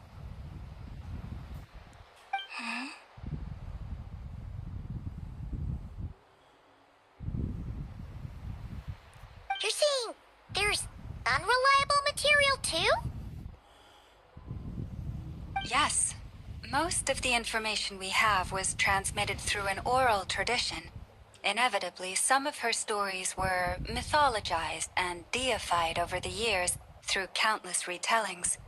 That's why I organized them into reliable and unreliable. There's no sense seeking answers in history unless we can ensure the veracity of the historical record. Makes sense. All right, let's take a look through.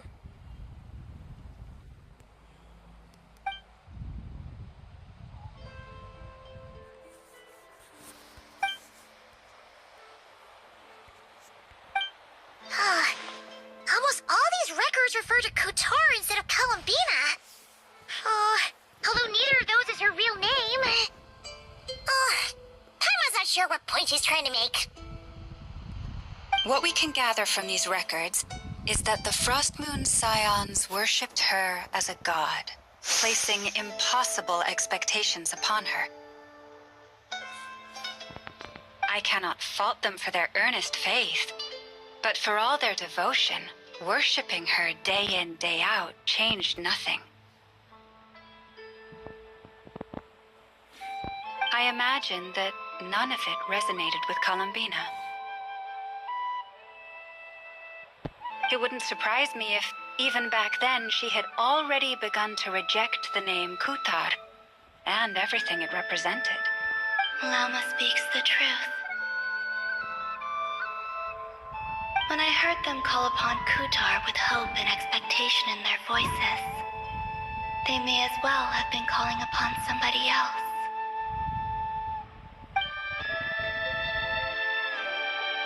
Well, that's a bit complicated. I looked at the level of detail, perceived authenticity, prose style, and how realistic their portrayal of Kutar seemed to be. Amongst the Frost Moon Scions of today, only I know of her existence, and I alone have spoken to her face to face. That being said, I have sensed some changes in her lately. Changes? Me? Oh, seems like this is getting us nowhere. Oh, for what it's worth, why don't we check the unreliable sources too? Sure. Give me a moment.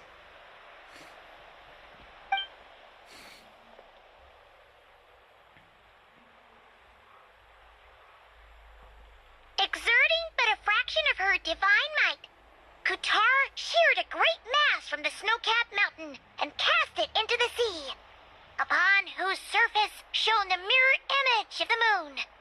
Thus was formed the island of Hisi.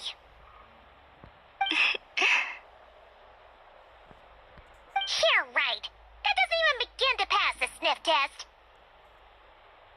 The three moons are naught but lies through and through.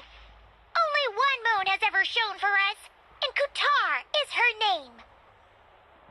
The vast majority of ancient texts are filled with fanciful tales like these. I trust you understand my criteria a little better now. Kutar did not speak, merely gazing into the distance in silence. And where her gaze landed, this was her prophecy. Clearly, whoever wrote this text never even met Kutar. Otherwise, they'd know that her eyes are always closed. What about you, Traveler? What are you reading?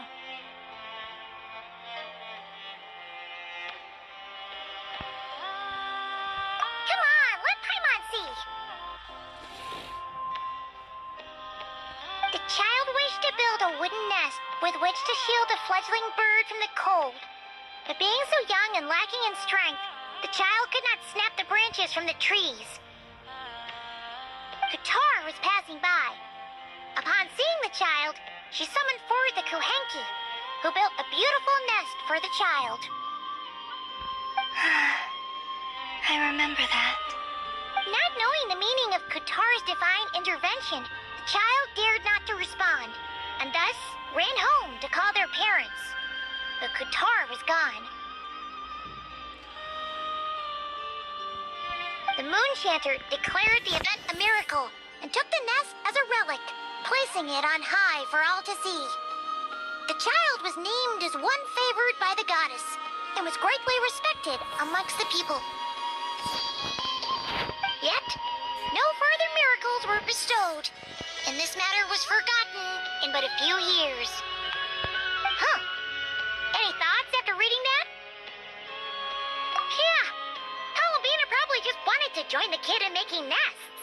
Ah. I'd originally considered this a fabrication, because Kutar did not perform any similar actions in subsequent records. But now that I think about it, it does seem like something Columbina would do. It's just that... She didn't know how other people would interpret her actions. She was probably worried about making things difficult for people. So, she gradually stopped joining in. Yes. Oh, that's so sad.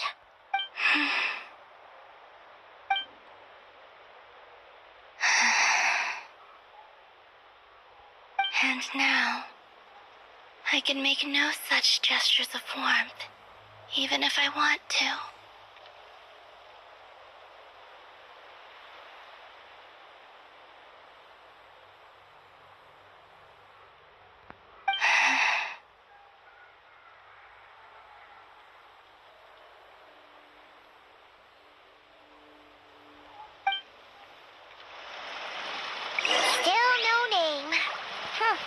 a bit of a shame. But we did learn some interesting stories. That's gotta count for something.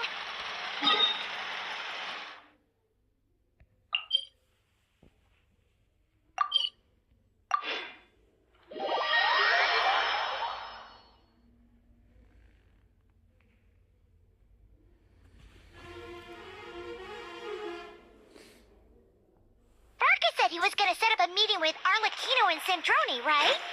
Let's go back to Nasha Town and see how he's doing.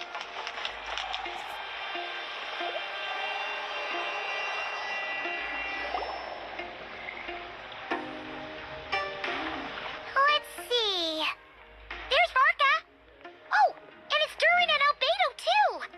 Yeah, this is pretty much the same place we bumped into each other last time. I convinced them to stick around a little longer. We were all waiting on people, so I figured having a little company would help pass the time. Ah, so you've been waiting for us? Does this mean that you've already arranged things with the Fatui? Sure does. Now you're back, we can go meet up with them together.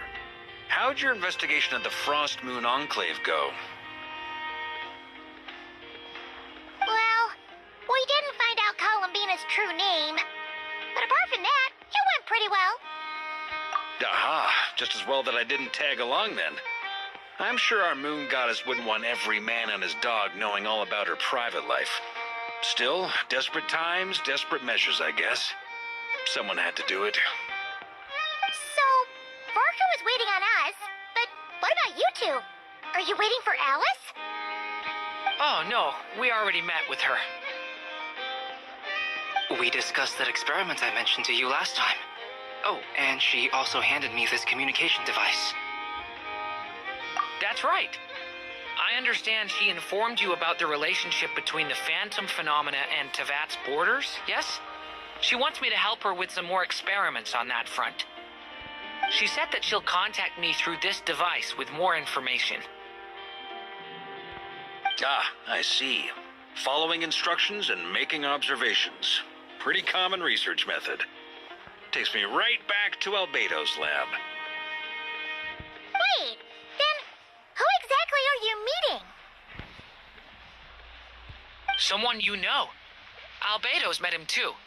But I don't think Miss Lauma or the Grand Master have been introduced. Introductions are overrated, especially in cases like this. It's you! So, it's not like the academia has prohibitions against going abroad. Also, I applied for leave. I've been writing to Hat Guy since obtaining a human form. I've already brought him up to speed on everything that's been going on in Not Cry. Hat Guy? Turns out, I actually have heard that name before. Oh? Then why did you react the same way I did? I only knew the name, not the fella. But since we're all here, let's do some introductions for what it's worth. I'm Varka, Grand Master of the Knights of Favonius. Lauma, Moon Chanter of the Frost Moon Scions. And I'm a Drioche from the Vahumana Darshan of the Sumero Academia. Hat Guy. Good to see you again, Mr. Guy. I believe we last saw each other on the boat right here. Mind you, the only reason I came here is because there's someone I want to look into. Who's that? The Doctor, also known as Dottore, second of the Fatui Harbingers. From the tone of your voice, it sounds like there's bad blood between you. I was reviewing our archives and noticed that a lot of information about him was missing. It left a bad taste in my mouth. That's all there is to it. Dottore, or Zondique, as he was then known, once studied at the Academia, but he got kicked out before he could graduate.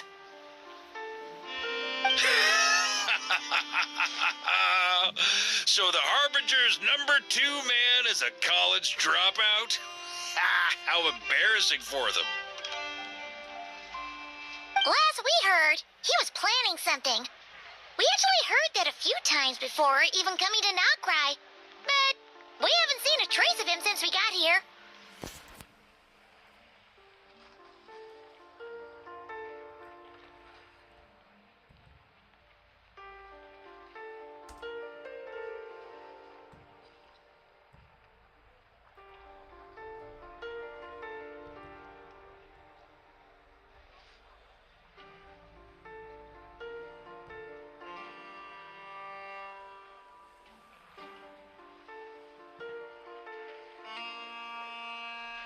He only appears when something interests him. For all we know, he might have left already. But the fact he did something here at all is worth noting. It'll fill a couple extra lines in his file.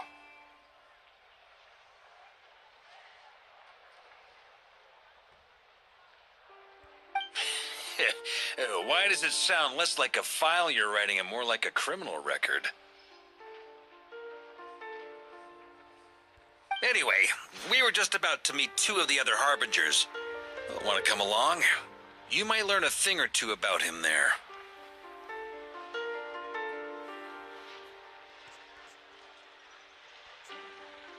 Sure.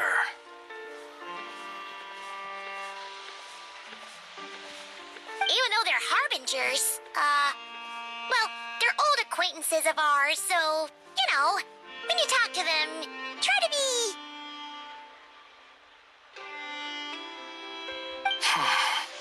I got it. The Frost Moon Scion's relations with the Fatui remain tense. Forgive me if I do not attend.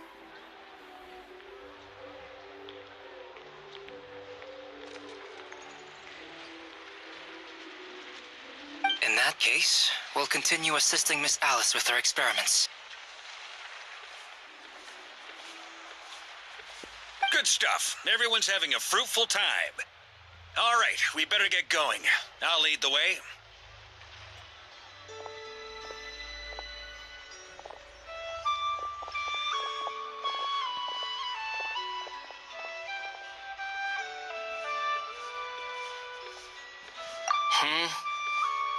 Well, yeah, that's obviously part of it. But I'm not the only one who has a score to settle with him. Neither you, nor Lesser Lord Kusanali, nor I want to see him meddling with things again. What's the hurry? Don't worry. Pigeons always know which way home is.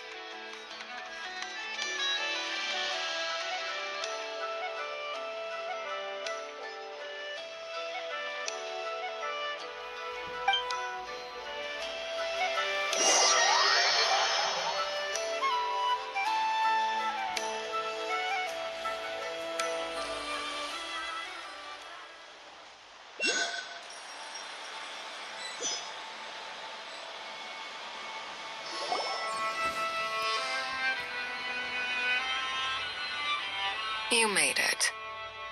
Who is this? A scholar from Sumeru. They call him Hat Guy. He's an old friend of the Travelers. Wait, this is the academia representative you wrote about? He doesn't exactly look the part. I believe this will prove my identity. You'll notice it bears the seal of the Sanctuary of Surasthana. Well, what do you know? So it does. All right, then. My mistake. It's fine. I expected as much. What? So as I mentioned in my letter, the Academia's got its eyes on Dottore. But this matter remains top secret. Apart from those assisting in the investigation, the fewer people who know, the better. If anyone asks, I'm here in Nodcry to pursue my personal academic interests. Gotta say, Barca, you did pretty well to keep all this under wraps for so long. Sounds like you got in touch with the academia, but... you flatter me. Where do I even start? Remember that time we fought Rerir at Star Sand Shoal? He sure let me have it then, didn't he? I'll bet Dottore had that all sketched out, with me as his convenient little pawn. He could not care less about us if he tried, but hey! The feeling's mutual. Does Dottore really strike you as the sort who values his relationships with his colleagues? Fair point. Definitely not. Which is why I always keep my guard up whenever he starts making suspicious moves. To that extent, our motivations align. On top of which, I consider you trustworthy people.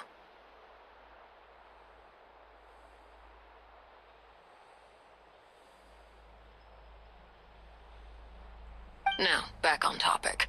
In the wake of the Reikir of Solnari episode, Sandrone and I grew suspicious about Dottore's complete inaction during the entire affair. So we tried to find out what he'd been up to, but unfortunately to no avail. He never lets anyone in on his plans. The more he cares about something, the more secretive he gets. Indeed. Perhaps he believes that by keeping a low profile, he can avoid trouble. But that trick isn't going to work on his colleagues. Yeah, I mean, he's been researching the ancient moon's remnants. And he's been trying to get his paws on the moon marrows. Only an idiot would believe he doesn't have something more planned.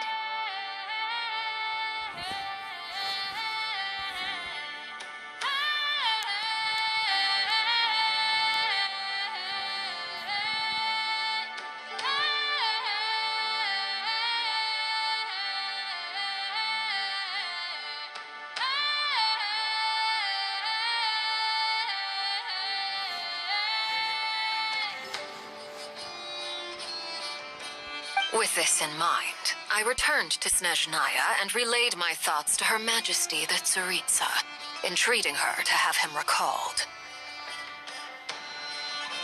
That's pretty direct. Did the Tsaritsa agree?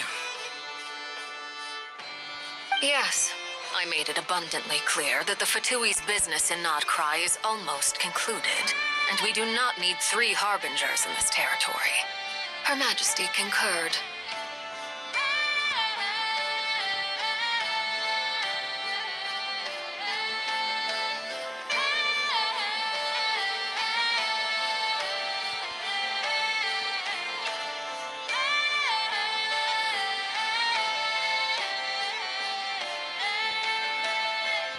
Accordingly, Dottore has returned at her orders.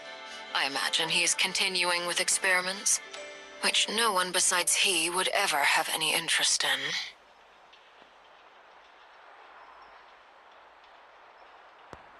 Common sense might mean nothing to him, but he's not stupid. He knows that no good can come from opposing the Tsaritsa. Smarts alone won't get him all the way. He needs the Rooster's resources and Regrator's Mora, both of which the Tsaritsa can strip from him by waggling a finger. But doesn't he have a track record of publicly following orders while going against them in private?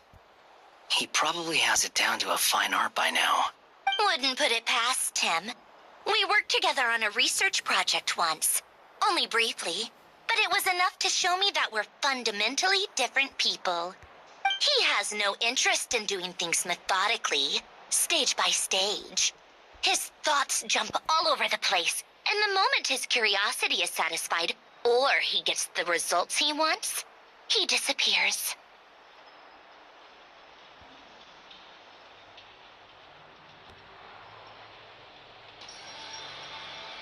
The only similarity we share is that, once we set our minds on doing something, we will see it done, whatever it takes.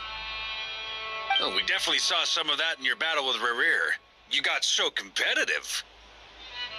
Ugh, do not remind me. Then I believe we all concur. Dottore will not simply give up.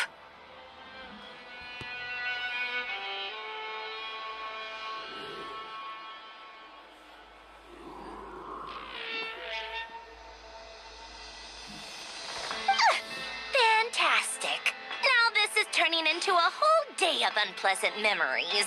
Ugh. Are you talking about the moon marrow stuff? He also strikes me as the kind of person to disregard experimental regulations, ruin all the equipment, and go way over budget. Then leave the first person he can find to deal with the fallout. Exactly. This one time, he was running some high-temperature experiment and the substance exploded. But does he care? No. He orders his subordinates to open the device so he can observe the results, which causes the gas inside to leak out. That gas was poisonous. If I hadn't been there, who knows how many people might have died. And after all that, he left while I was still cleaning up after his mess. What a waste of time, he said. Waste of time? The nerve! He wasted my time! You've been bottling that up for a while, huh? Hat guy, I must say, you seem awfully familiar with internal Fatui affairs. Especially when it comes to Dottore. Thank you, Lady Harbingers, for providing such valuable information. I have no other questions for now, so I'll be on my way. Wait, what? You're just gonna leave? You're welcome to join if you want. Oh, just when Paimon thought he'd finally mellowed out. He makes quite the impression. I'll say. I've met tons of headstrong people, but not many of them would join me in bad-mouthing Dottore. Anyway, back to the main agenda. Barca, you said that Columbina has gone missing? Or rather, disappeared. Yeah. We're working on building a connection between her and this world. The simplest method is to find out her real name.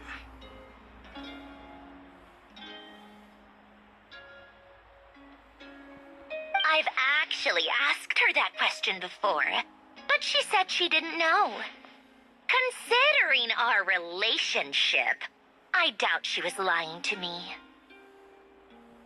As far as I recall, she was never dispatched by Her Majesty to claim a gnosis or anything like that.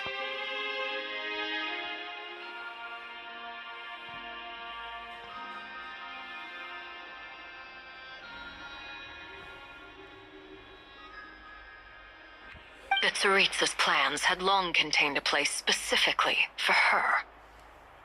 I always thought that was weird. What could she do that the rest of us couldn't? Knowing what we do now, it's probably something related to Kavaki, right? More than likely.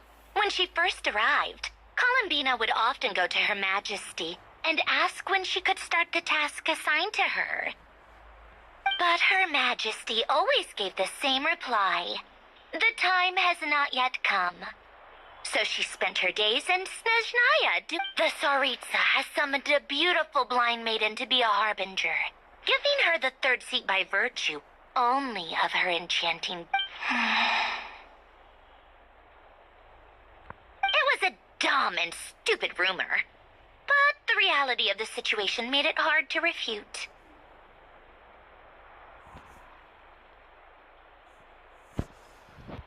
And what happened after that? I imagine she stopped caring. She no longer seemed to care why she had been recruited, and Her Majesty never gave her any missions. So she just continued to sing in the flower garden. For my part, I was busy. So busy, in fact, that watching someone be that idol had me fuming. But still, I got the sense that...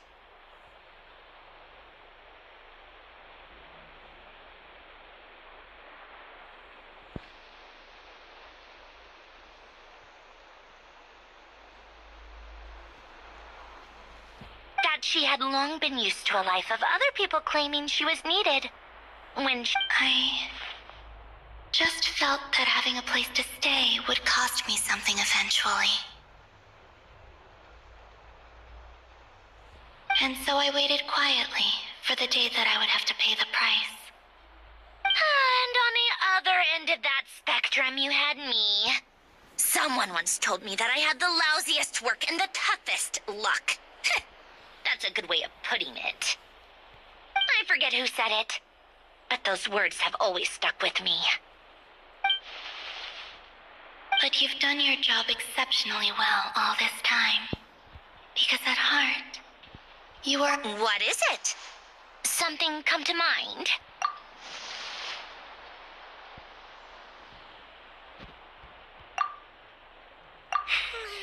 That makes sense. Nothing screams you are needed like your name shouted from across the town. Well, good luck with it. But if you ask me, Columbina is still the most shoutable name. I'm just so used to it now. After all the arguments we've had, I can't be bothered trying to remember another name for her. Nor I. Sandrone. Hardly...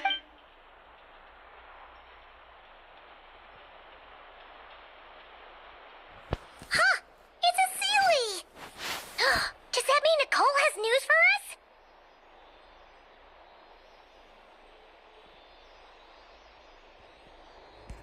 Ladies, I thank you for your hospitality. If the chance ever comes up, I definitely owe you both a drink sometime. I'm sure it will. You can make your own way out. Heck, you've been here enough times, you... Okay! Time...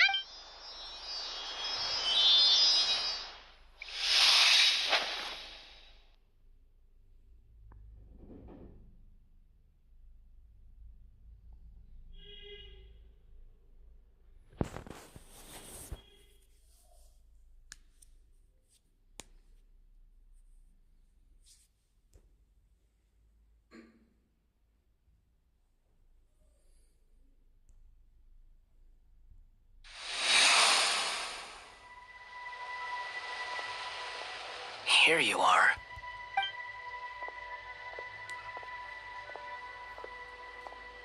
Oh, hat guy. How come you're back so soon? Fine. Dotori's been summoned home by the Tsaritsa. Couldn't get much more than that. How about you? Any progress with the investigation? Unfortunately not. We've tried everything. Different phantoms, different locations, different points in history. But the results are the same each time. Abyssal monsters roaming the land. People crying out in despair, with no hope of being rescued. Every time I see it, I can't help but think, is this what it was like in Mondstadt when Dragonspine Durin attacked? And if I fail in the task I've been given, will I create yet another tragedy? That's just meaningless speculation. When we encountered similar phenomena previously, I tried to interfere with those illusions, using sounds and lights to guide them. However, we could not change their fates. At most, we were able to extend their existences.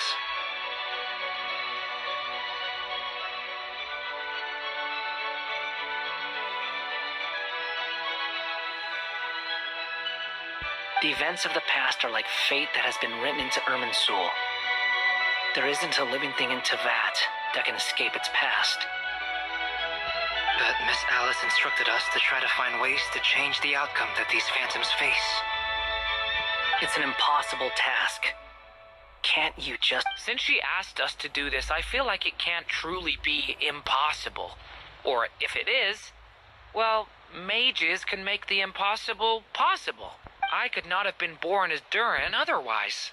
But you also said that your past 39 attempts were fruitless. That's true. But you're still going. Yes.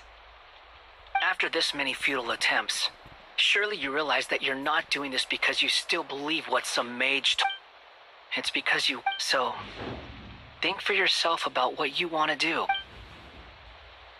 Yeah. Previous experience indicates that if we want to... Same thought here. So you mean... Yes.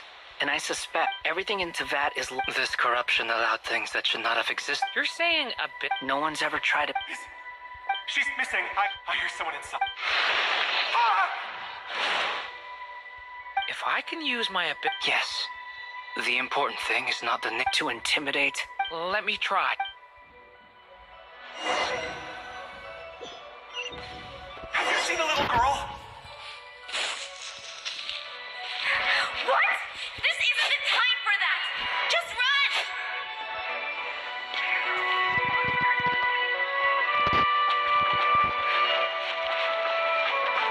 I hear someone inside. Spargana? Are you in there?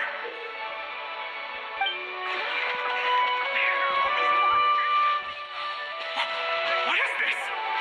Looks dangerous. I should get out of here.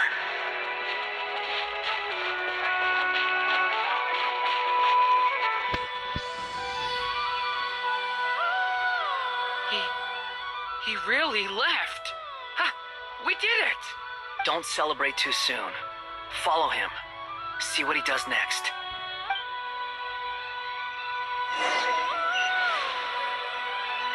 Monsters approaching from the front.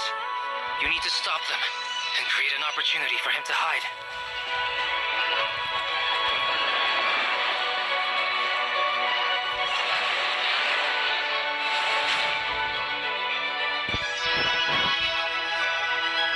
Help me!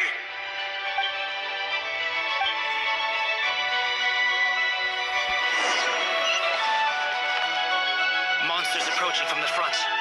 You need to stop them and create an opportunity for him to hide.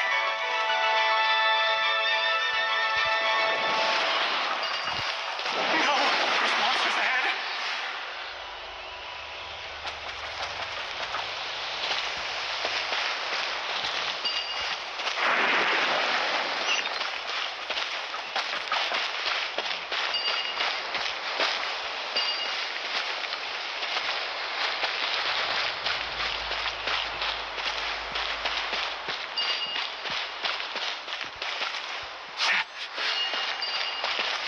Wait, is that the barrier I saw earlier?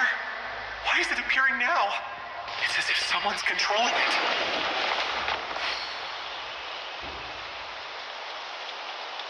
The monsters are gone. Is it safe now?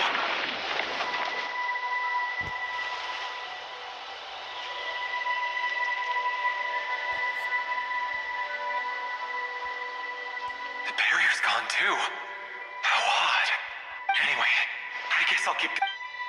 Quickly, let's keep up.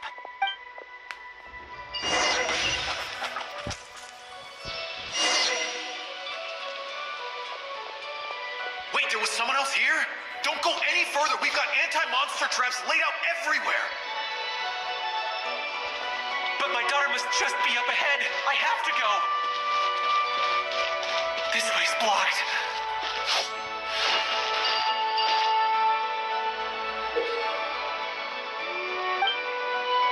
We might be able to use the explosives over there, but we need to take care not to hurt him.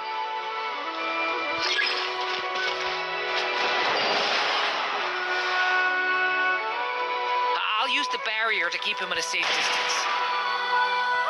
This barrier seems to be helping me somehow.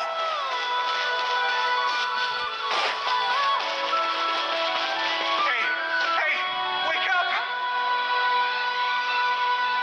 No good. Gotta keep moving ahead.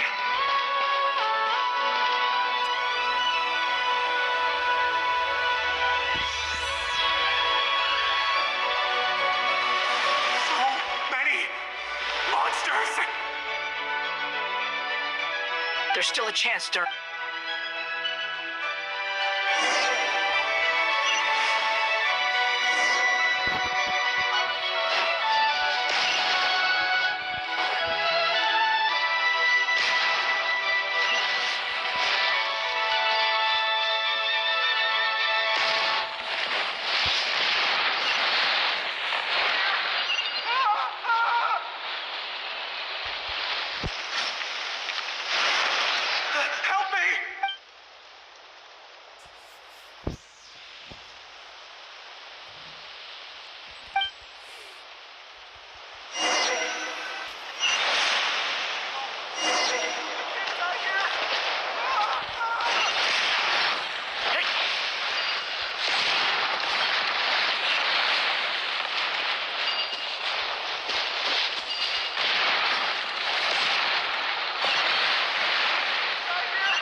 This is a new development. I've never seen this happen before.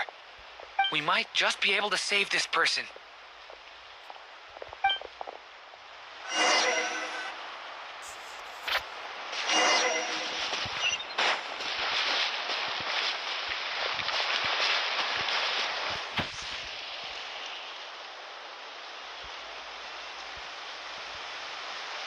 Hello there.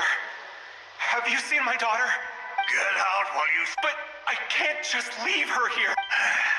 Okay, if I do find her... Don't bug. What's that noise? Mom! No, if he...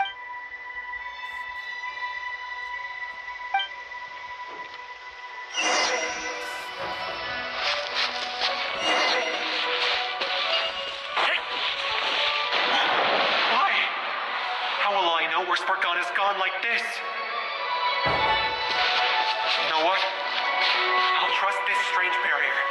It's gotten me this far after all.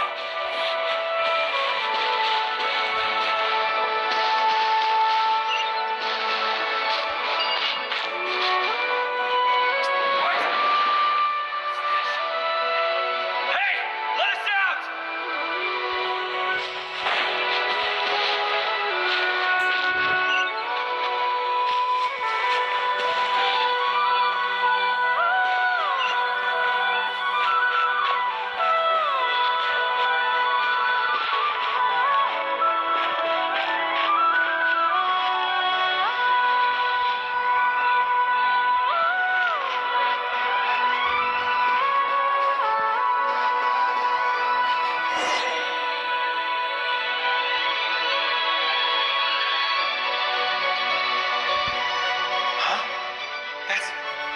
That looks like one of my daughter's books. Oh, thank you. Thank you. Yes, it's one of hers for sure. That's her name on it right there. She left her backpack here. Durin, just like last time. Use the explosives.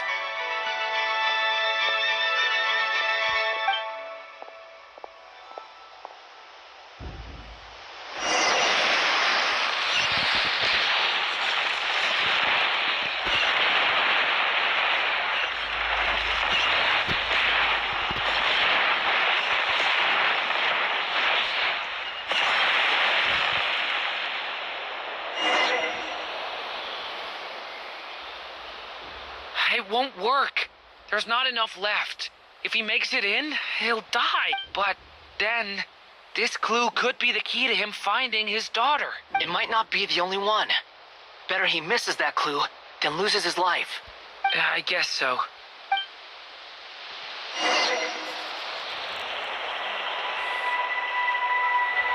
Stop him, Durin. We can't let him get any further in.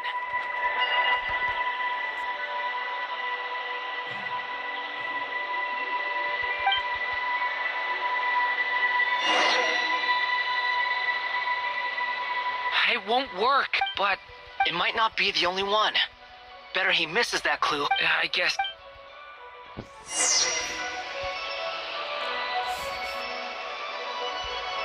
Stop him, Durin.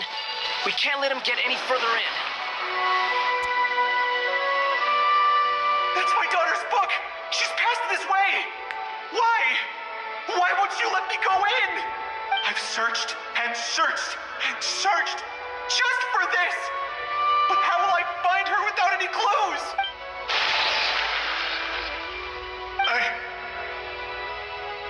I no longer have anywhere else to go.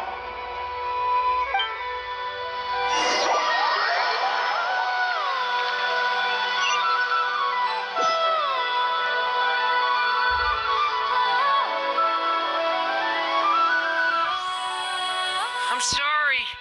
I'm I'm so sorry. He refuses to go anywhere else. Whether he opens this door or not, all that awaits him now is death. We couldn't change his fate. Albedo? Hat guy? Let's try one more time. I don't know how we're gonna do this, but I don't want to give up either.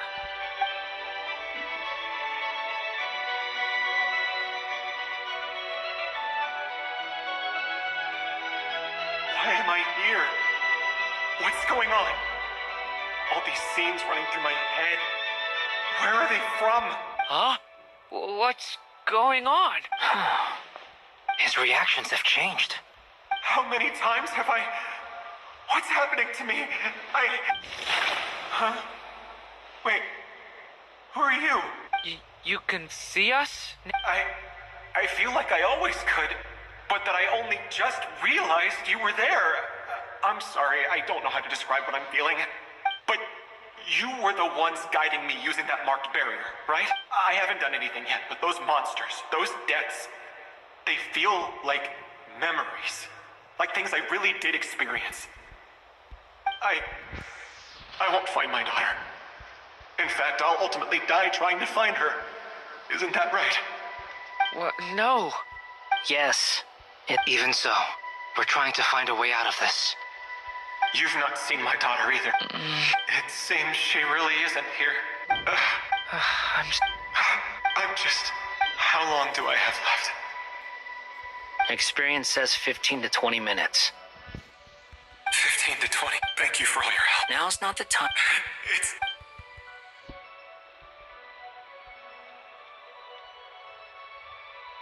You say you're from Mondstadt, and you're from... Yes. Those names. I have. I see. I've never heard that name. Then what about some... I have seen that name on stone tablets on Drag... I see. I'm sorry. It's all right. From how you... They are.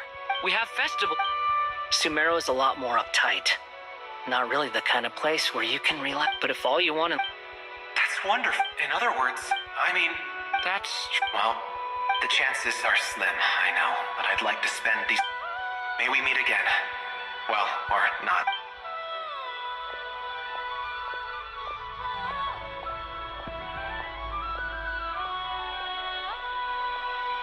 He's gone.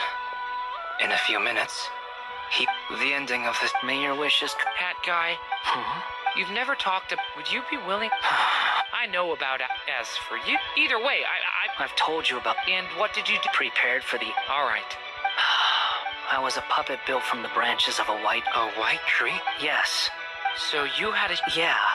After that...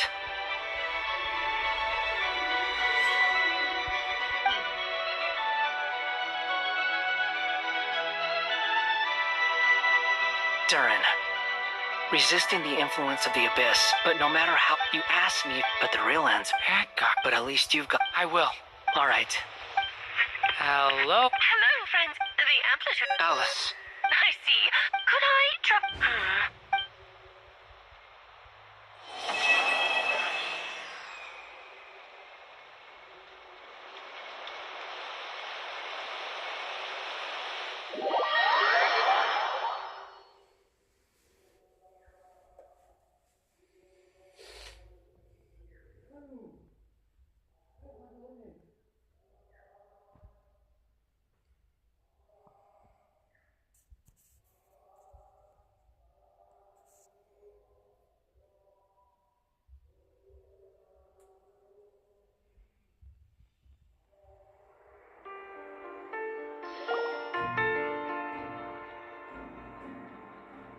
There you are.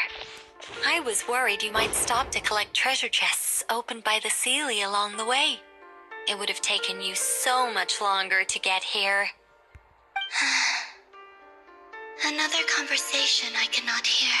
I am delighted to see that you understand what takes priority, and that your adventurer's instinct has not swayed your resolve.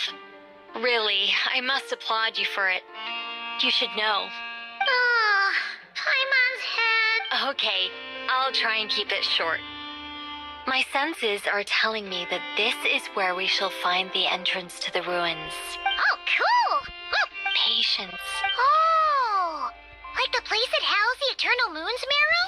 Remember where he was? Fine.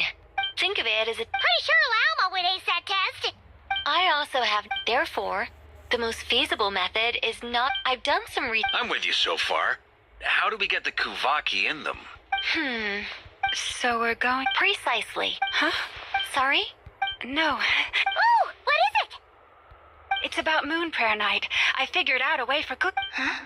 But as Paimon... Oh, okay. Anyway, is this really the... If you think that... No need, we're good. Very well. It would be rash. The symptoms... So, once that is done... What? That's some hardcore fasting. They'll all be monks. 3 days... Oh, it's... Fasting? What are they talking about? Really? Mr. Cole has made it clear that this is the easiest way. The way I see it... Yeah, you're right. In that case... Then we'll start with you first, Traveler. Please...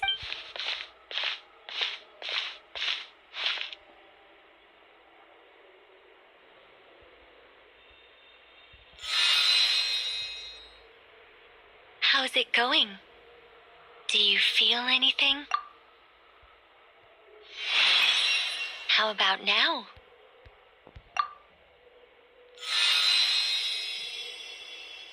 And now?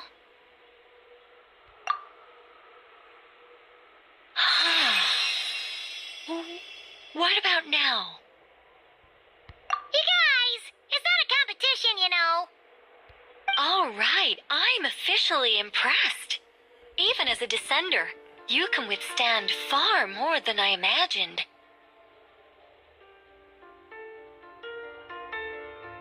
It's like I summoned a giant stone titan to arm wrestle you, and your arm hasn't even moved an inch. In my last attempt, I infused 5 times the amount of Kuvaki required.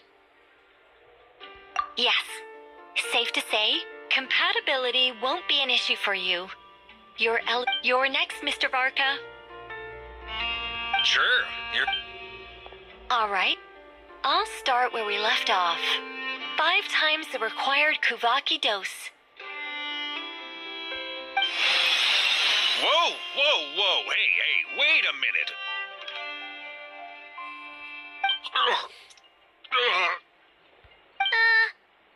How's it going? No, not great. I kind of want to puke. Feels like I've been drinking too much. A few bottles of wine, then a big stein of Dark Horse. Some hard liquor from Liyue mixed in. You think this is funny?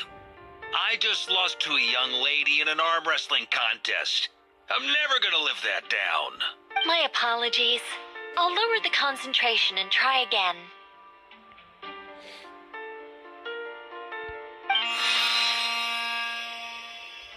Oh. How's it going now? I'm not as dizzy as last time, but I can still feel it pulsing around. In that case, you wouldn't be an ideal choice, Mr. Varka. Let's try someone else. Okay. Let's go ask some of our other friends then.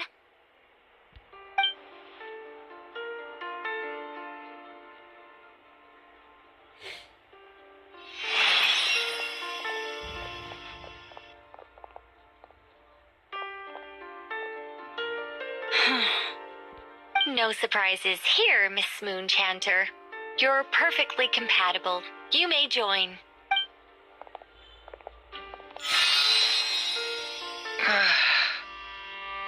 I'm getting a slight headache. Shame. You were so close.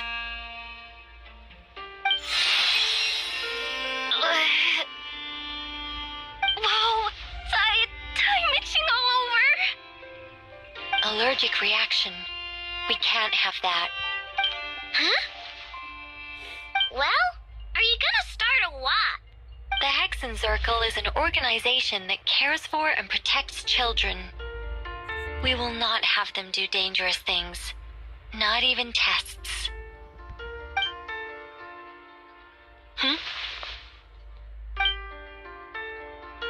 Is something the matter? The candidates have to be human. I guess that rules me out too. Huh. Everyone except the Moonchanter got beaten. Guess I don't need to feel so bad after all. I mean, looks like this isn't gonna be as easy as we thought. Perhaps I could ask for volunteers among the Frost Moon Scions. I'll see. In fact, I think we had... Can you give me the scientific explanation for how the test works? I can probably make some kind of test bot. Then we can just zip through Nasha Town, going up to people and pressing a button to check their status. Wouldn't that be way easier? No. Wow! How about Strange. She mentioned... And when we fought... Also... gratitudes? It's basic reciprocity. Yeah. Even though she looked... A review of the... Yep. They really think... I'm super surprised that Columbina isn't her act... I know... Unfortunately... Columbina. But... Is there anyone left who will still call me by that name?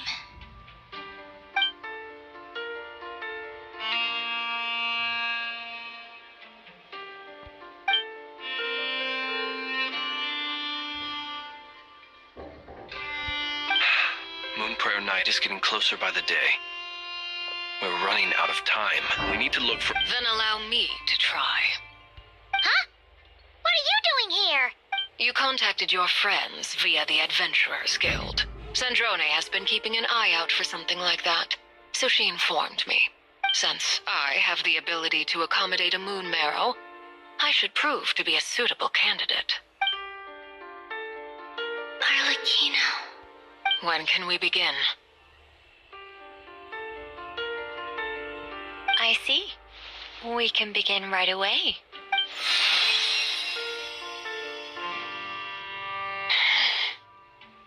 How was it? Did you feel any discomfort? Not at all. Then it seems we shan't need to look for additional candidates after all. Great! Cool. All right, like Paimon said, the rest of us can take turns making sure the three of them stay warm and comfy. Then my job is to take care of the caretakers. I will ensure everyone receives food and accommodation. I'm ready as well.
The work is done. The sacred scroll shut. The stars grow dim, the people silent. The white sun sets, the silver moon rises. O path to the temple, appear now before us.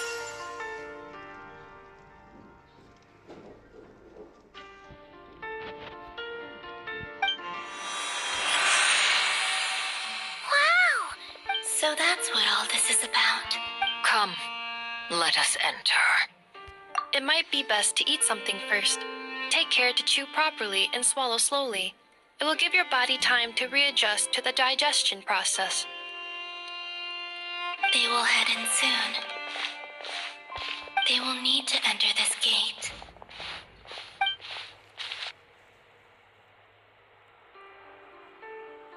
Huh? I cannot pass through. Is it because I have no physical body? It has been 3 days. My strength has all but completely faded. Can I really hold on until Moon Prayer